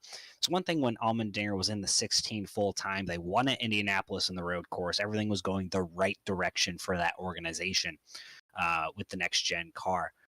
Now, on the other hand, we're having these issues, right? When you're switching drivers in and out of a seat, it's less effective. We kind of saw with the 19 and JGR for Xfinity series this past year. It was not as dominant as it has been in the past when it was just, Ty Gibbs in the car. They had a bunch of different drivers, didn't work as well. I don't see this as a positive for Colleague, but I do believe they are going to sell that one of their charters. Don't know who though. Yeah, I would love to Uh, see Junior Motorsports. I would love to see it. Because I would he too. would be backed by Rick Hendrick. I mean, Oh yeah. it would be kind of, the Tony Stewart deal. So they're going to be competitive. So why not do it? Yeah. My last question to you for the hot laps is back to Nazra. You Mm-hmm. don't have to say names, and if you don't Okay. want to give anything away. But Okay. my biggest question: we're going to Atlanta Motor Speedway tomorrow night. Mm-hmm. Does a championship driver out of the championship six? You got Adam Newton, you got Justin White, Jeff Merrick, Taylor Peacock if he shows up, Robbie Richards, Joey Doucette. Do one of those guys win the race tomorrow, or does a non-championship driver win? Has Keith told you if he's showing up yet? To Is my he knowledge, racing he's going to tomorrow? be there. To my knowledge, he's going to be there. All right, this is going to be shades of Chris Cinnamon's championship, which we've already mentioned his whole path, where a driver not in the championship group 6 or 4, or whatever it was in the past, it was 4 in the past, obviously 6 now. A non-championship driver will win the race, and it might not just be Keith, right? There's tons of talent out there who have been eliminated, right? Chris Cinnamon, Stephen Thomas, all drivers who have won at tracks similar to Atlanta in the past. Generally rough surfaces, all very talented drivers, all former champions, all can get it done. I don't know if Adam Newbert is planning on running tomorrow as well. He has a chance at winning the race. I think there's too much talent in the field, Brady, to say for sure that the driver who wins the race will be the champion.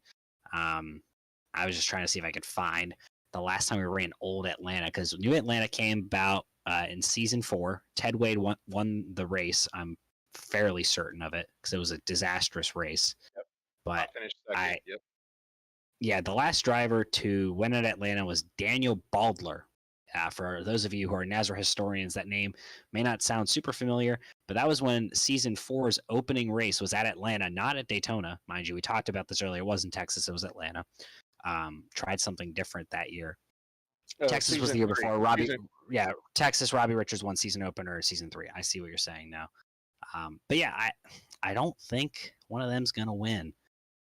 I don't see it happening.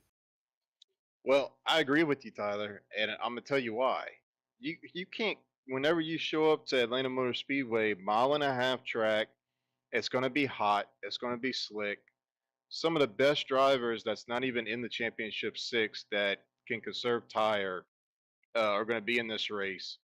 The first name that comes to my mind is Stephen Thomas. Stephen Thomas always runs great there.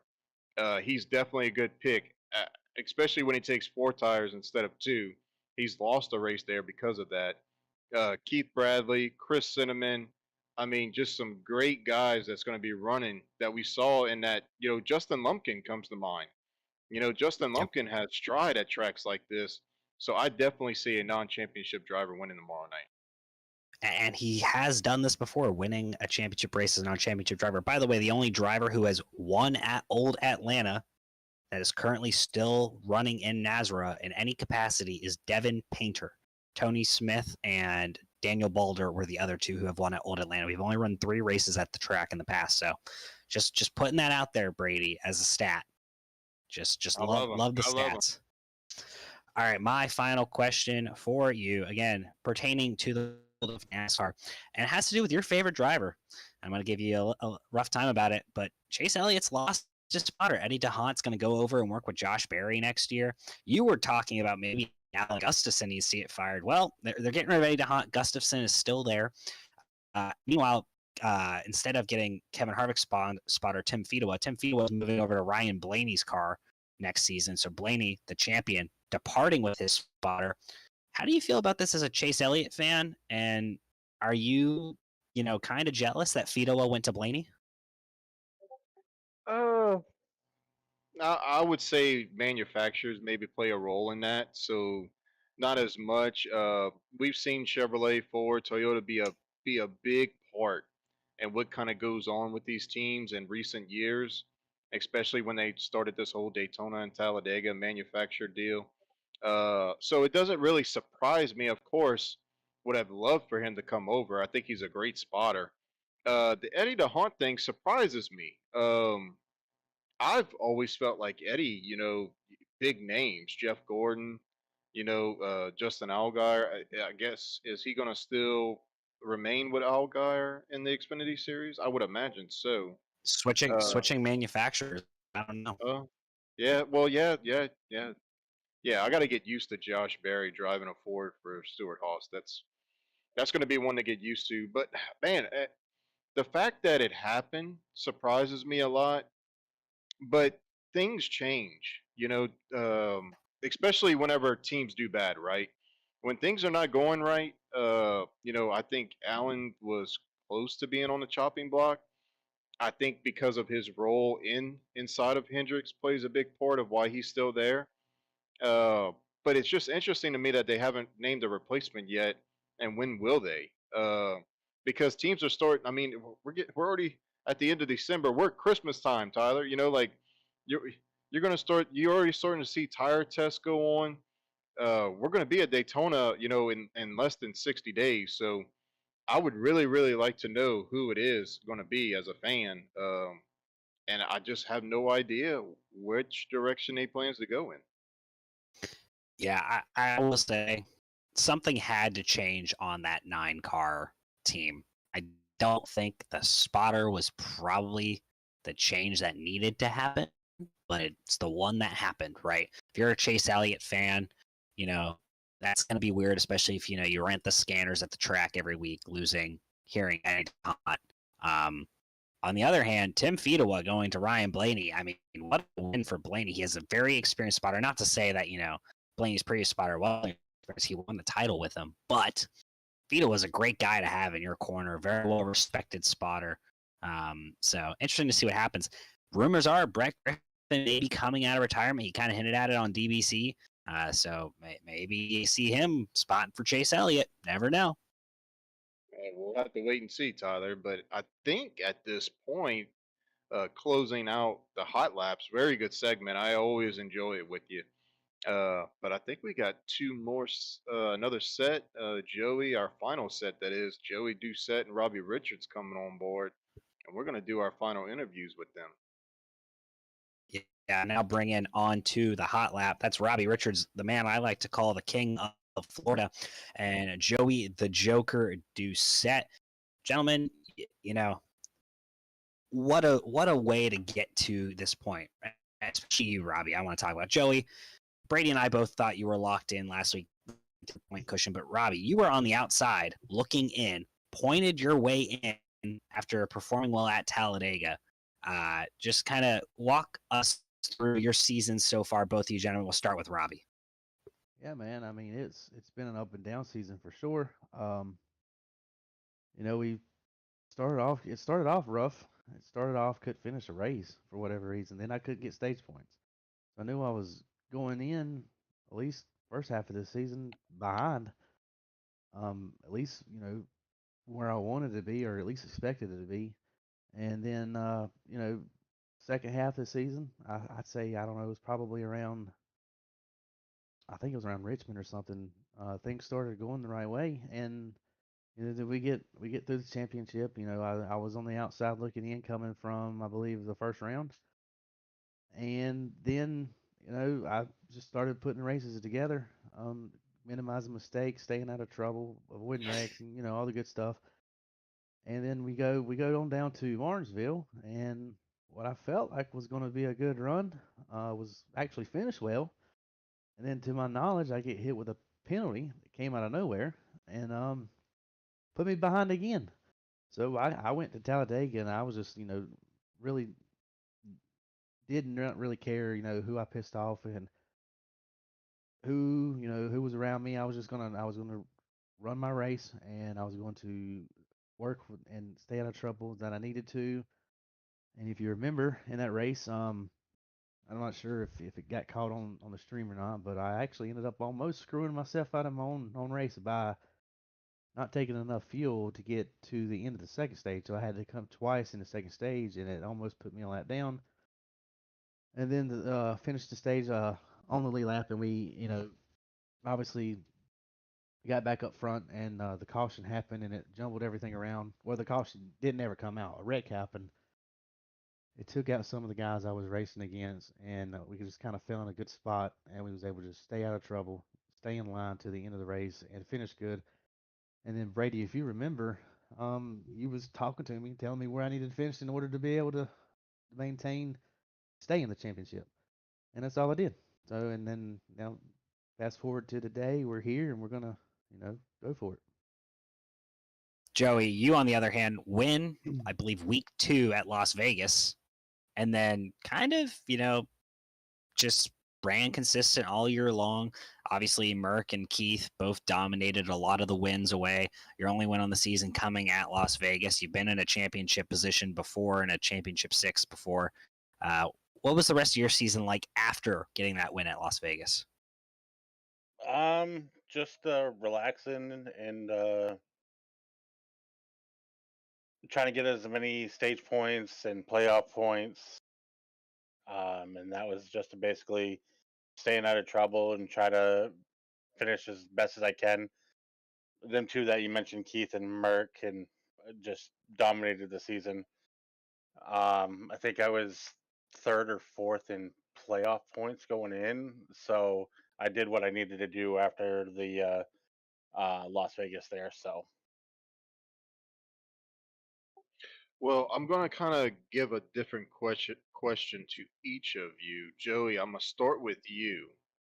You and Justin White, to my knowledge, correct me if I'm wrong, Tyler, but you and Justin White are the only two that have ran for season two on Mondays, being in the championship six, and now season seven championship six. So y'all kind of went back to back within a 5 to 6 week period of being able to have the opportunity to run for a championship for both series. Um, you know, both of y'all are in this position. Both of y'all didn't win it on Monday. Fast forward 6 weeks later, and y'all both are in a position to win it. Uh, tomorrow night for season seven. Um, do you feel like you learned something from being in that championship to prep you for this championship tomorrow night? Yeah, stay away from Tim Hammond on lap one. Um, that just really hurt there. Getting into that accident early, and then later, I think after stage one or stage two, or halfway through stage two, my computer just crapped the bed. So yeah, there's a lot of learning there. Got all the you know bugs out, I guess you could say. I'm not nervous going in tomorrow. I love Old Atlanta, um, and it's going to be really competitive between the top four, and that's good. And I'll tell you that a little bit later. I think there's going to be four of us that are going to be right there, one, two, three, four, all night long. And Robbie, a different question for you, obviously, but um, we haven't really seen you in this position. Correct me if I'm wrong. Since season three on Friday nights, I'm pretty sure you've never ran for a championship on Monday, and it's been 4 seasons since we've seen you in this position to run for a championship on Friday night. So, how does it feel to be back, and how do you feel about going into tomorrow's night race? I mean, it's awesome. You know, going back to when we had the final four instead of the final six, obviously I finished second to you, and you know, I know you were a teammate back then, and I mean, obviously you still are, but I feel like I took it a little too easy on you. I didn't, I didn't try to rough you up, maybe try to get you a little loose going in or anything like that. I just, No, you put a pretty huge dive bomb on me in the I last did, corner. I did, but you also ran high, and it kind of messed that up. But I learned from there that you know, running for a championship, you're gonna have to race everyone different, and teammates or not, and one thing that I do now is I like to put people, and call it right or wrong, I like to put people in a position where they're feeling pressured, and kind of make it to where you force them into making a mistake, or getting right up on them.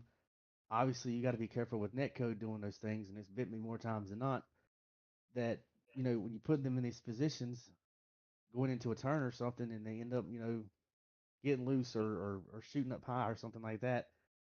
So taking those times and reflecting on them, and obviously last season I didn't make it in the Monday night series.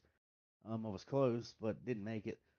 So going into tomorrow night, I'm more or less just going to run my race, keep doing what I've been doing. Um, I know being you being on the team for Mission One, I've talked to you a little bit on some practice tips and stuff like that. I haven't practiced per se, um, probably the way most people have. I've more or less been practicing on the mindset and trying to keep myself focused, and with winning Monday night, it obviously gets a little vibe going for going into night, try to keep the momentum up. So I love Old Atlanta. It's a fun track. It's slick. It's almost, I mean, obviously the track layout is completely different than Homestead, but as far as slickness and heat wise, it's slick, and it's it can get hot, so it can make the racing even better. And I feel like I excel most on those tracks. So going into tomorrow night, I'm feeling pretty good. I know we got some fierce competition out there. Some of them trying to play a little bit of mind games. Some of them, just being herself. So I mean, I'm just going to go in there and be myself, race the way I've been racing all season, and see what it does. In the end. Yeah, Robbie, you mentioned obviously the win on Monday night at Homestead. It's your second points win at Homestead. You have 2 points wins at Daytona across the 2 series, and then your other two major wins come with Texas and Kentucky, I believe. Kentucky. Yep. Yes, Texas and Kentucky. It's interesting you would point all these wins, right? Well, you and Joey Doucette actually have the same number of points wins across the Monday and Friday series in your careers. 6 wins apiece in points races only. I'm not counting all stars or clashes or none of that. Strictly points races. Same number of wins. And that puts you both in rarefied air. You're two of only 15 drivers in Truck Series brought to you by Nasra who have 5+ wins. Obviously, 2 other of your championship contenders also fit that number. That's Taylor Peacock and Jeff Merck. Peacock has 6 wins as well. Merck has 5. We've never seen a champion have less than 5 wins except for one time, and that was Bradley Wilson all the way back in season number 2. He only ever had 3 wins in Truck Series in Nasra. Do you think that having those wins shows that you've kind of paid your dues, but also it shows just like you have to be at the top tier, the top 15 drivers in Truck Series history for Nasra to win one of these titles? And do you think that maybe excludes some of your competition, such as Justin White, who doesn't have that number of wins, or Adam Newton? Yeah, I mean, I would say that I've raced with Justin and Adam both for a while now. Justin a little bit longer. I've known him a little bit longer. Justin ain't no joke, man. He can throw down when he needs to. I've raced with him enough, and Adam as well. Joey, I mean, Joey, how long? I mean, we've been racing for or a at few months least, or a few seasons now. So, yeah, um, I mean, A I don't, few I years at that point. yeah, a few yeah, a few years. years. So I don't. There ain't nobody in our field, man, that I would count out. Uh, just overall, I mean, yeah, you got Keith and Jeff is also obviously looking that way to be more like a Keith. Those guys are always tough to beat, but then you throw in Stephen Thomas and and guys like him who are either good at saving tires or there at the end and stay out of trouble, and then they're there. When they're there at the end, they execute, and that's kind of where I've been having the problems. Either I save too much and can't execute, or I execute too soon and don't save enough tires. So, no, obviously, going to go in here and race everybody with as much respect as I can. Like I said, I'm not going to pull out the way for people, or whatever. But going back in here, and I think this is going to, I think that answers your question for the most part. Is just, don't rule anybody out. I mean, not even only our top 6 guys, because as y'all mentioned earlier, there's a lot of guys who didn't make the top 6 who are really good. And, just take myself for instance, I would not be in the top 6 if Keith Bradley hadn't missed a race. Um, it wouldn't have happened just with where I was at in points and how far ahead Keith was. But he missed the race, so I got in. Well, Robbie brings up, Stephen Thomas, who is a driver who's won a title in the past, especially in the Friday night series. I want to say it was season 4 and 5, because season 4 went to Chris Cinnamon. But Joey, if you win, or I guess Robbie or Taylor wins the race tomorrow night, therefore winning the title, you would actually tie Stephen Thomas in points wins in Truck Series at 7 and tie him in championships at 1. So do you feel like maybe there's some history to be equaled here, history to be made, writing your own history? One, Joey. And I will say this as well, real quick, Joey, you were the second favorite in the poll that was put out, picking Championship 6 drivers. Um, yeah, that's a shock. You know, I'm just happy to be here. I'm just happy to be here. Ty and Steven. Steven's been here since day one, or at least I'm pretty sure he's been there from day Yeah, one. season 1. Yep. And Yep. to He tie didn't win a him race on season 1, though. to tie him on wins and a championship. And I've been looking back, I think I've been here for maybe 4, 5 seasons here, and I wasn't the first season that I joined, but I think it was either started going on the second season I was here. Came into I've season won 2. Yeah. I've won at least one race every season all the way up to this point. So, um, and I and it's just the competition's so fierce out there because you got Stephen Thomas, you got Chris Simmons, Keith Bradley, you got Robbie, you got these new guys coming in with Adam. Yeah, Adam Newton, even though he doesn't have many wins, so I don't think he has one on Friday nights, but he does have some on Monday. Um, but you have all the, I mean, Tyler, I mean, you're right there too, man. And same with you, Brady. I miss racing with you guys on Friday nights. So you know, I'm here. I'm happy. I want to do the best that I can for Brady and the team and myself to go win Brady a championship. And that's what I'm all looking forward to. Absolutely. We Mhm. want to keep that momentum at Mission 1 Esports, but I'll give you some inside information, Tyler. The Mission 1 Esports group chat has been quiet. Uh, Besides Ashley Dotson giving us a little bit of a piece of Australia, um, you know, things that's going on in his life or whatnot. But as far as talks about Atlanta, these guys have really not been talking. I'm kind of surprised by it. We touched on Robbie. Well, Robbie touched on it a little bit about preparation that he him and Adam Newton kind of in the same boat, not running many laps. Even Jeff Merck. Joey, I mean, you kind of witnessed me, running laps after laps. You even joined a practice session with me. Um, have you been prepping for Old Atlanta?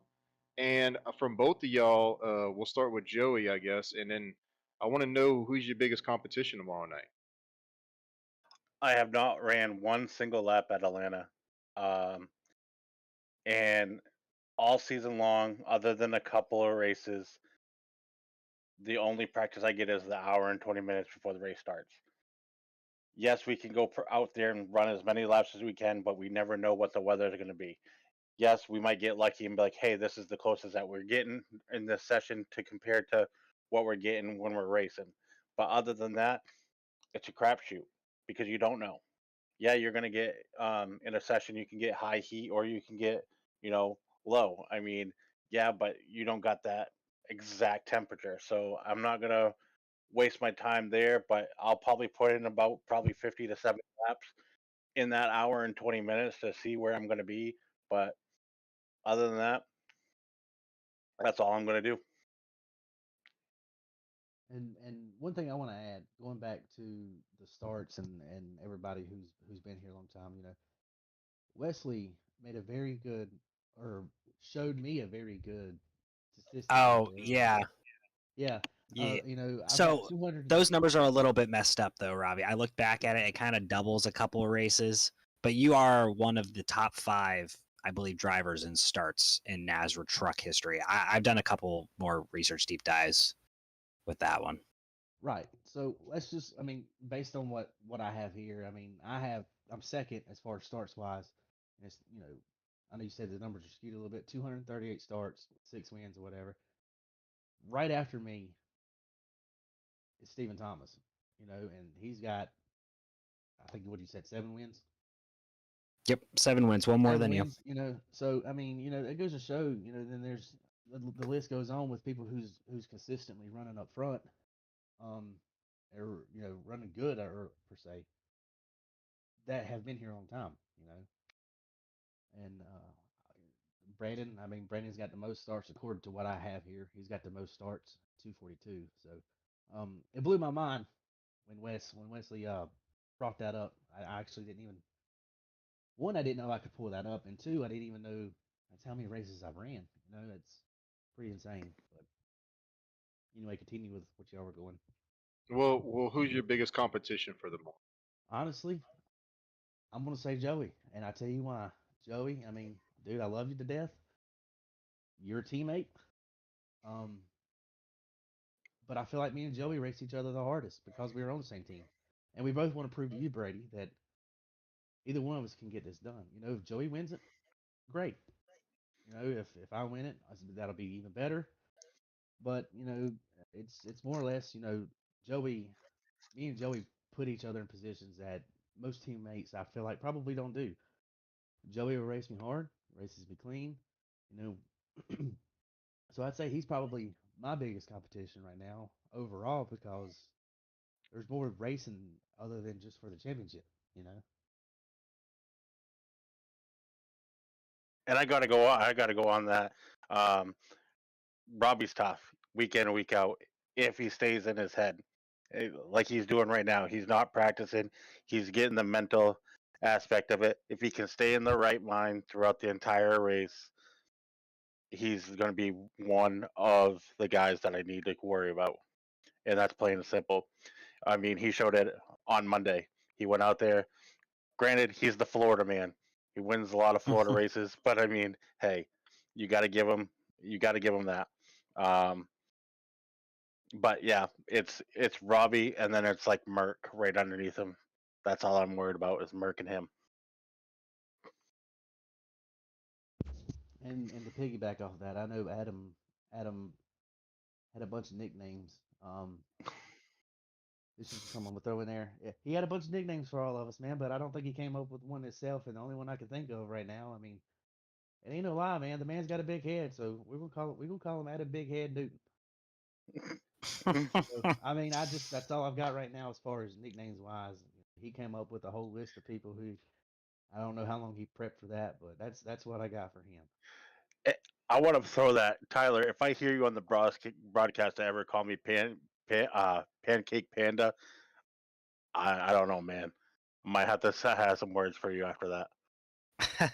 I call you the Joker. I prefer the Okay, Joker, which I think. that's exactly. Thank you. But Pancake Panda was pretty funny. I will not Eh, lie. Yeah. I'll take the Pancake Panda in the Discord, but on the broadcast, leave it as the Joker, please. That's fine. Well, Well, I was gonna my say, final question, yeah, my final question, Tyler. You can go after me. My final question to of them would course. be, who wins it tomorrow night and why? And we can start with Joey if you want. Wait, Joe, who are your top four? You had a four. You had a Yes, top four. the You're gonna top run all the top race. four. The top four that's going to run out front is Merck, Robbie, me, and Newton. Granted, Woo. if Peacock is there, I'm not. I was reading something that he might not even show up. So, but them are the four that are going to be up there. Newbert. Newton. I said Newton. Yeah, Adam you're Newton, right. me, Robbie, and Merck. Those are ironically the top four vote getters in the poll. So I think, Yes, sir. but I am winning. I'm gonna vote. I'm gonna vote for myself. I'm gonna win the championship. I screwed up Monday night. My computer let me down. I told nobody to come over tomorrow. The only person that's inside the house is my father. Um, so there's no internet corruption. So knock on wood that nothing comes up. But yeah, I'm gonna choose myself for winning the championship for Brady and myself. And Rob. I mean, if exclude myself, obviously I'd pick myself. But if I can't pick myself, I'm gonna go with. I mean, hell, I said it earlier. I'll go with Joey. I mean, it's been proven that he's. If it comes down to fuel strategy, I mean, we don't know how it's gonna play out. But if it comes down to fuel strategy, I mean, he's won multiple races off of fuel strategy, so he's got that covered. Um, he's consistent, so not taking away nothing from Jeff or the other guys, but Joey, like I said, when it comes down to fuel strategy, somehow Joey figures out how to save the extra fuel. So we're gonna hope it don't come to that because one, I'm not good at it, and then with myself, I mean, if I could stay as focused as I did Monday night, man. I had y'all guys question me if I was even alive even more because I hadn't said a single word. So I mean, um, Taylor, I hate that he couldn't be here tonight. I do hope he can make it tomorrow. because I mean he deserves it. He got Mhm. himself in here. I hope whatever he's got going on, I hope he gets sorted out so he can make it because he deserves it. And then Jeff, he's put a good season in. It's no lie there that he's probably one of the strongest ones on Friday nights, other than Keith. Adam, he can be a tough one. He's good at saving tires and he's good at strategy and he's good at playing that stuff out in his head as he's driving and also maintaining focus. And last but not least, obviously Justin. If Justin gets up front, if he can get within the top 7 or 8, he'll make a push up there. And who's to say that he won't? If there's a late race caution, he might could even pull something out of the sleeves. So I mean, like I said, um, all of them are obviously strong. That's why they're in the top 6. But for me, I'm gonna go with Joey. I'm gonna go with Joey if I can't choose myself. Well, Joey, if you can't pick yourself, you got to pick somebody else. Who would it be? Robbie. I think he. It's I just been a think he. brotherly affair here. Yeah, Yeah. I No, mean, no. Well, no. The thing is Robbie's worked at his craft like Right. everybody else, but I see him being the most improved every single season. Yes, he might have the most incidents in the season, but he's been finishing consistently in the top 10 or the top 5 all season long, other than getting into, all these massive wrecks. But I see him being one of the most consistent drivers in this to be fair, I would like to add in that most of my incident points league. tend to come from road courses because I can't stay on the track. I thought they So were coming from Adam Newton. I mean, Adam has a little bit to do with it, and Adam a little bit has to do with not being able to stay on track and then getting involved in wrecks because for whatever reason my reaction time is that of a snail. So if it happens in front of me, I'm going to be in it. And that's why I got to figure out how to qualify better. If I can figure out how to qualify better, I can be up front. All these things play a factor. So that's where the incidents come from. If we can get rid of road courses, I'd probably right there with most of the other people. I tend to get it ain't nothing for me to get 25, 30 incident points on a road course because I can't stay on the track. Well, I will say, one before we give you the Brady LaBeouf send off, I did make a little bit of a mistake. I just went back through the record books. Joey, you actually have 7 points paying wins across the 2 series. I missed your IRP win in season 4 because Thank you, Blake Lothian. the photo is as blurry as could be. But that's beside the point. I will say you both have 1 points races at Homestead. Also, another interesting tidbit between the two of you. I will say this though: if you had to pick a driver that you do not want to win the title, not whatever, but do not want to win, you don't like him, whatever it is, who's that driver in the Champ 6? If you asked me last week, when everything went down with Martinsville, it would have hands down been Adam Newton. I was furious. I was mad. Um, we've kind of made things, ends meet, kind of mend that. Uh, I talked to Huck a little bit. He told me, he's obviously pulling for his driver. Um, I'm gonna go with Jeff, man. If that's one guy, I don't, nothing against him. I don't want to see him win again. Joey? I'm gonna ride his coattails. God, these two, Brady. I'm God, sorry. I'm sorry. Well, listen. So I have a different reason. I just don't like the fact I like the underdogs. So Merckx has like 6 wins or 5 wins this season already. 5 wins this Being a season. Yep. rookie, being a rookie. So I like the underdog. He's kind of won his share. So you got the guys that have the no wins.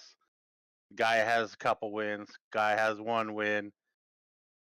He's done his winning. So it's our turn. Joey, I want to say this: you are the only other driver in the Champ 6 that has won a points race this year, this season Oh, for season 7. So there's no multiple wins. It's just sorry. you after Just me. after Jeff.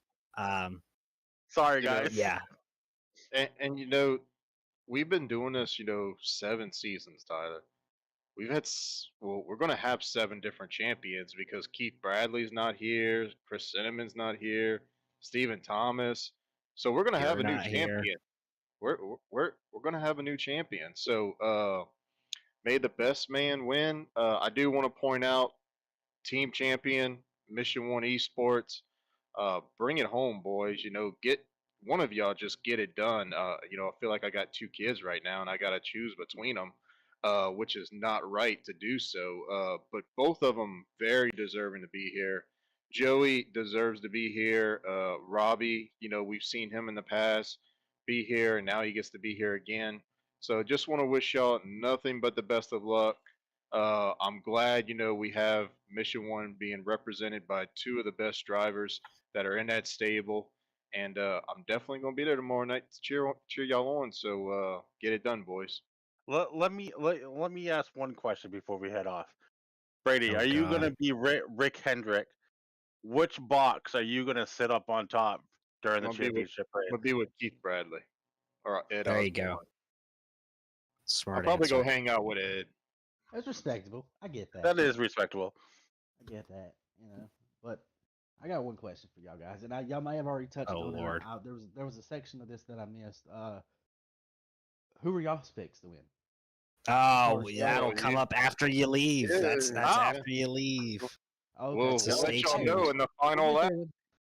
We'll get there then. All right, well then, that's all I have. yep. I promise you, Tyler. eh, Robbie's been racing with me for a long time. He's on my team, and I promise you, he knows what's going on. He just tries to act like he doesn't. I promise. Oh, I know. But guys, Well, All best right, of luck gentlemen, man. to y'all appreciate you. tomorrow. Best of luck to y'all tomorrow. Thank I you guys. appreciate We it. appreciate it. And that was Robbie Richards and Joey Doucette from Mission One Esports. Brady, team owner, gotta be proud of getting 2 guys there. Should be a fun race tomorrow night, 9 p.m. Eastern. Brought to you by the NASCAR 360 Racing Network. The Concerns of Police Survivors Season 7 champion will be crowned. It's going to be either one of Jeff Merck, Joey Doucette, Robbie Richards, Adam Newton, Taylor Peacock, or Justin White. Apologize for getting the wins on Joey wrong earlier. I updated it. It is 7, not 6. So he actually moves into a tie with me in points paying wins. I want to say tied for 6th all time. Well, I mean, look, Joey deserves it. They both of them, Robbie, the accolades, and I mean, racing since 2020 to get to this point. I know it's going to be a big night for either one of them, all championship 6 guys.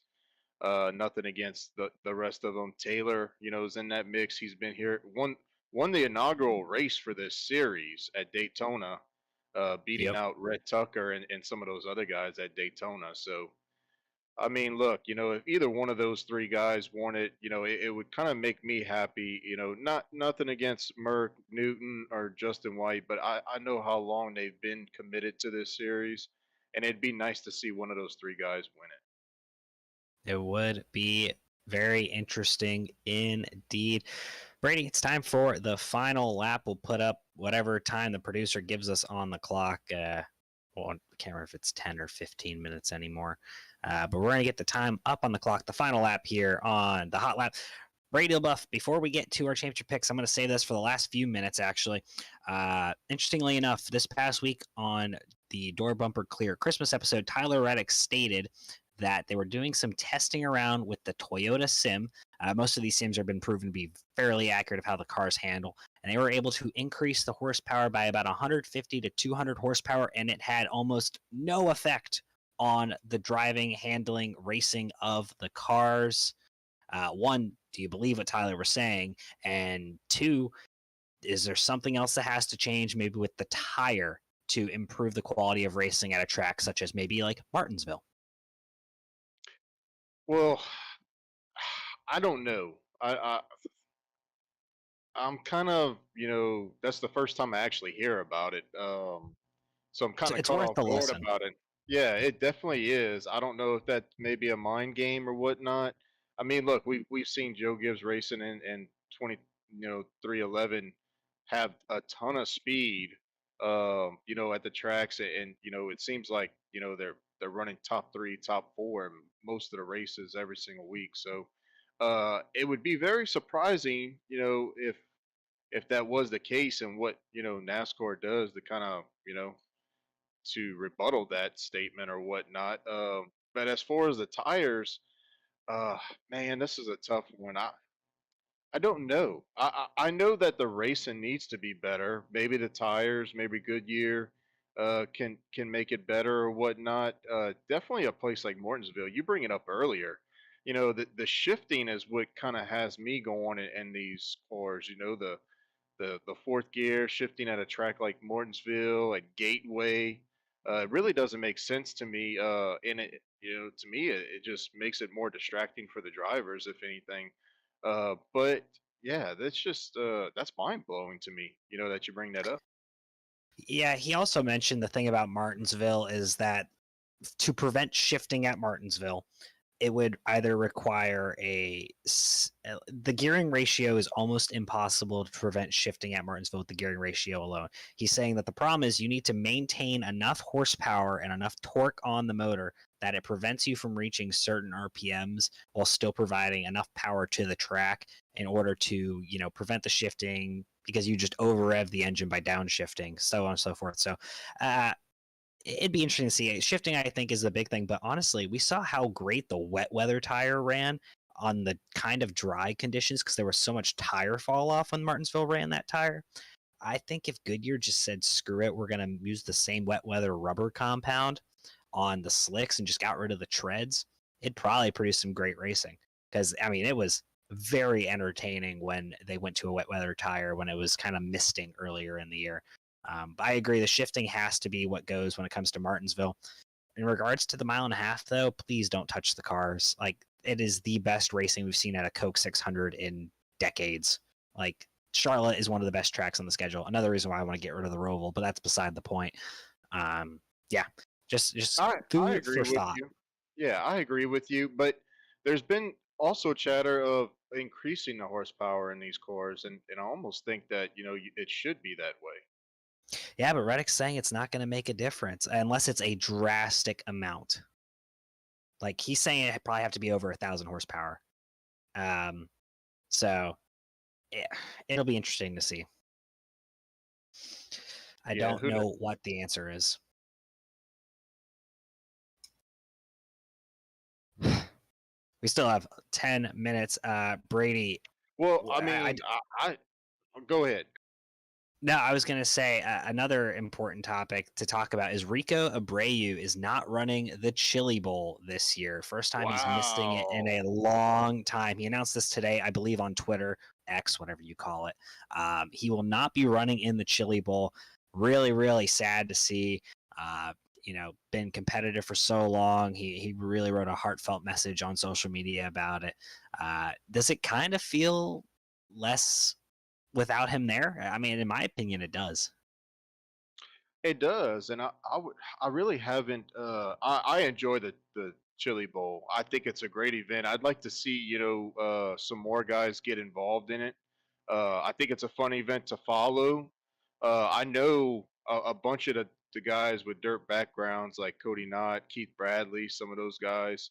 A lot of guys like Stephen Thomas. They all follow the dirt scene. Hunter Porsons, etc. So I mean, I love it. I always look forward this time of the year. I'd love to make one. To see Same. it in real life. I think it would be awesome. And I just think the event in general is just great. Uh, but to not have somebody like him involved in it, I'd like to see the rest of the entry list. But I mean, I've always enjoyed when Christopher Bell showed up, Kyle Larson, those guys. You had Alex Bowman, just to name a few. And but man, I would like to know the backstory behind that. Did he say why, or I think just the ride didn't come together. There was some reason, I can't remember why. I'd have to look back. Usually, it was very emotional to read. You could tell it really did hurt him not being able to perform. But like you mentioned, a lot of famous drivers have run it. Chase Elliott, I believe, ran it a few years ago. So it'll be interesting to see what the rest of the entry list looks like when it comes down to it. Yeah. Yeah, and I mean, look, getting on the topic of, you know, back to Nazareth is what I wanted to get back on the topic of. We talked about, we're taking a break here for Christmas, and then we're going to be Mhm. back on the track for New Year's at Texas Motor Speedway, previewing Texas, and you kind of just talked about Robbie Richards winning there previously in Nazareth events. Who do you see winning that race and why? So it's interesting. We haven't run Texas a ton in Nazareth. There's only a handful of winners. Season 1, we did not run the track. Season 2, I held off Chris Cinnamon the last 20 laps on the Friday night series. Didn't run it again in season 3, and it's gone through multiple configurations on iRacing alone. Obviously, Robbie Richards won at season 3. So Texas has gone through a bunch of different iterations. We haven't seen another driver go back there and win relatively recently. I think Robbie's a great favorite. He just came off a win at Homestead. He's racing for a championship 6 position, or championship tomorrow night. He knows how to get around the track. But Chris Cinnamon is now in the Monday night series full time this season. I think if it's not Robbie, I think Chris gets himself a win at Texas. The bromance might be back, Brady. It might be, but him missing pit road Monday night was pretty embarrassing. Yeah, I do agree, and he even thought it was himself whenever he got on the topic of it. Man, I don't understand why we don't run Texas as much as we do. I mean, some people have their different opinions about it. I actually enjoy Texas. I think it's a great track to have on the schedule. I'm glad it's back. I'm excited for it. I will say this. I don't think Robbie does get it done, but if he does, it'll be the first time we exercise the new rule that came out about being a back-to-back winner, where you have to start in the back. So that would be interesting. Robbie being penalized for winning back-to-back races. Um, but I'm gonna go out on a limb and I'm gonna say this. I think it's between two people. I'm gonna say Jacob Reeves. He was so mad that he felt like he gave that race up at Homestead. I Yep. think he'll be back at it. I think he'll either win at Texas. Another driver that comes to mind is Nate Maurer. I've Okay. seen a little bit of Nate Maurer. I've seen him, talk about having some bad races. I think this is whenever he'll get the job done, and we'll see Nate Maurer back in victory lane at Texas. My only other counter would maybe be Adam Newbert. He does have a win in season 1 in the DSR Electric Truck Series at Texas. He's had a terrible start to his season. And speaking of drivers who have had terrible starts to their season on the Monday night series, Cole Hendrickson finally gets a top 10. Brady, it's finally happened. I thought he was going to get a top 5. He was definitely fast on the short run, did not have the long run speed, it seemed. I tried the high line at certain points, but hey, he finally finished a race, got stage points, I believe, both stages. So I think we're going to start seeing more Cole Hendrickson up front in the next few weeks. Yeah, but you bring that up about his bad finishes, but he's right there. I want to say I don't have the standings in front of me, but I His want to say teammate he's leads the top 10. points, and his Yeah, teammate leads the points. Hunter Parsons is leading the points. But Cole's in the top 10 because he has He's all those 10th. stage points. Yeah, he has Yeah. all those stage points that he racked up. So, I mean, that just goes to show you how important and valuable stage points are. Uh, but you're never out of it, right? You're Nope. never. That's why you got to keep. I tell the guys, you just got to keep on running and running because you're just never out of it. Yeah, Cole Hendrickson actually has the same amount of bonus points as Hunter Parsons, your points leader through 4 weeks. Actually, if you want to talk about bonus points real quick before we move on to our championship picks, 4 of the top 5 bonus point drivers are Highline Racing, yet only one of them is leading the point standings, and Highline Racing is back in 4th in the team standings, and not really even a close 4th. Even if you took the 10-point penalty out of it, they'd still be 4th. They haven't had the finishes, but man, they've ran great in the stages. Carrier Tribute has 48 bonus points. Brady, you're second with 42. Hunter has 38. Cole has 38, and Jason has 28. So drivers who are performing well in the middle of races, but not at the end. That is Highline Racing's kind of claim to fame at this point in the season. And I really, you just brought it up, Carry Tribute. I really would count him out. We've seen him, Jason Morales, with a ton of speed at the beginning of these runs. I just think, they put the whole race together and you'll see them more in victory lane, especially Carrie Tribute. Yeah, it'll be interesting to see. And, long season, right? We're only 4 weeks of 15 weeks of a regular season. But Brady, 3.5 minutes. It's time to talk about our championship picks. And I went with a pretty heavy analytical approach, but I want to hear your thoughts on who's going to win the championship. Will it be the same driver who wins the race? And if not, your race pick? Well, before I get on mine, how about let's pick your champion and then we'll go on and talk about who we think's going to win the race and whatnot. We can kind of touch on that a little bit. But on the count of three, let's do something. On the count Okay. of three, pick your championship driver, and then I'll go ahead and talk about mine, and then you can go talk about yours. I want to see if we're going to pick the same guy or if we're going to pick different people. So For you everyone ready? watching, we have not discussed this No, at we've all. never done this before. Okay, on three. 1, 2, 3. Robbie Richards. Joey Doucette. Okay. So we're picking different people, which is great for me. Okay. Robbie Richards. Why? Has nothing to do with Mission One Esports. I'm seeing a different Robbie Richards here lately, the past couple of races. Um, the fact that he was out of it, the fact that he went through the adversity of Mortonsville, he finished sixth there, was penalized, dropped down to 19th position. He was below the cut line, goes into Talladega, not necessarily in a must-win situation, but he had to have the race of his life. Um, did not get stage points at all, like he touched on. You did not see his name up there. He had Yep. the fuel problem. He had this truck on auto fuel. He had to actually pit in the middle of the second stage. Didn't go down a lap. Was able to stay on. Caution comes out for the stage break. He comes back around, gets fuel, gets tires. He's back in the race. There was some controversy. The race admin got disconnected. They had 4 people that got involved in something, but they kept going. So iRacing didn't throw the caution. Next thing you know, Robbie Richards is running fourth, goes on to finish top 5 in that race, gets enough points, beats Justin Lumpkin out by 8 points. Stephen Thomas was wrecked in that race. So Robbie Richards gets the job done. He's in the championship 6. We've seen him win at Homestead, go to another mile-and-a-half track. We've seen him be, that's where he strives, right? Is mile-and-a-halves. I Yeah. think it fits his, driving style at tracks like this. I don't think you'll see him dominate the race, and I don't even think you'll see him, making a big run the beginning of part of the race. But come halfway to the end, I think you're going to see Robbie Richards up front. I don't think he has to win the race. I don't think none of them have to win the race to win the championship, and that's why I'm picking Robbie Richards. So we're going to go over time, but that's fine. Robbie Richards, 4 of his 6 wins come at mile-and-a-half. So alone with that knowledge, a good pick. Joey Doucette gets the win, and here's why.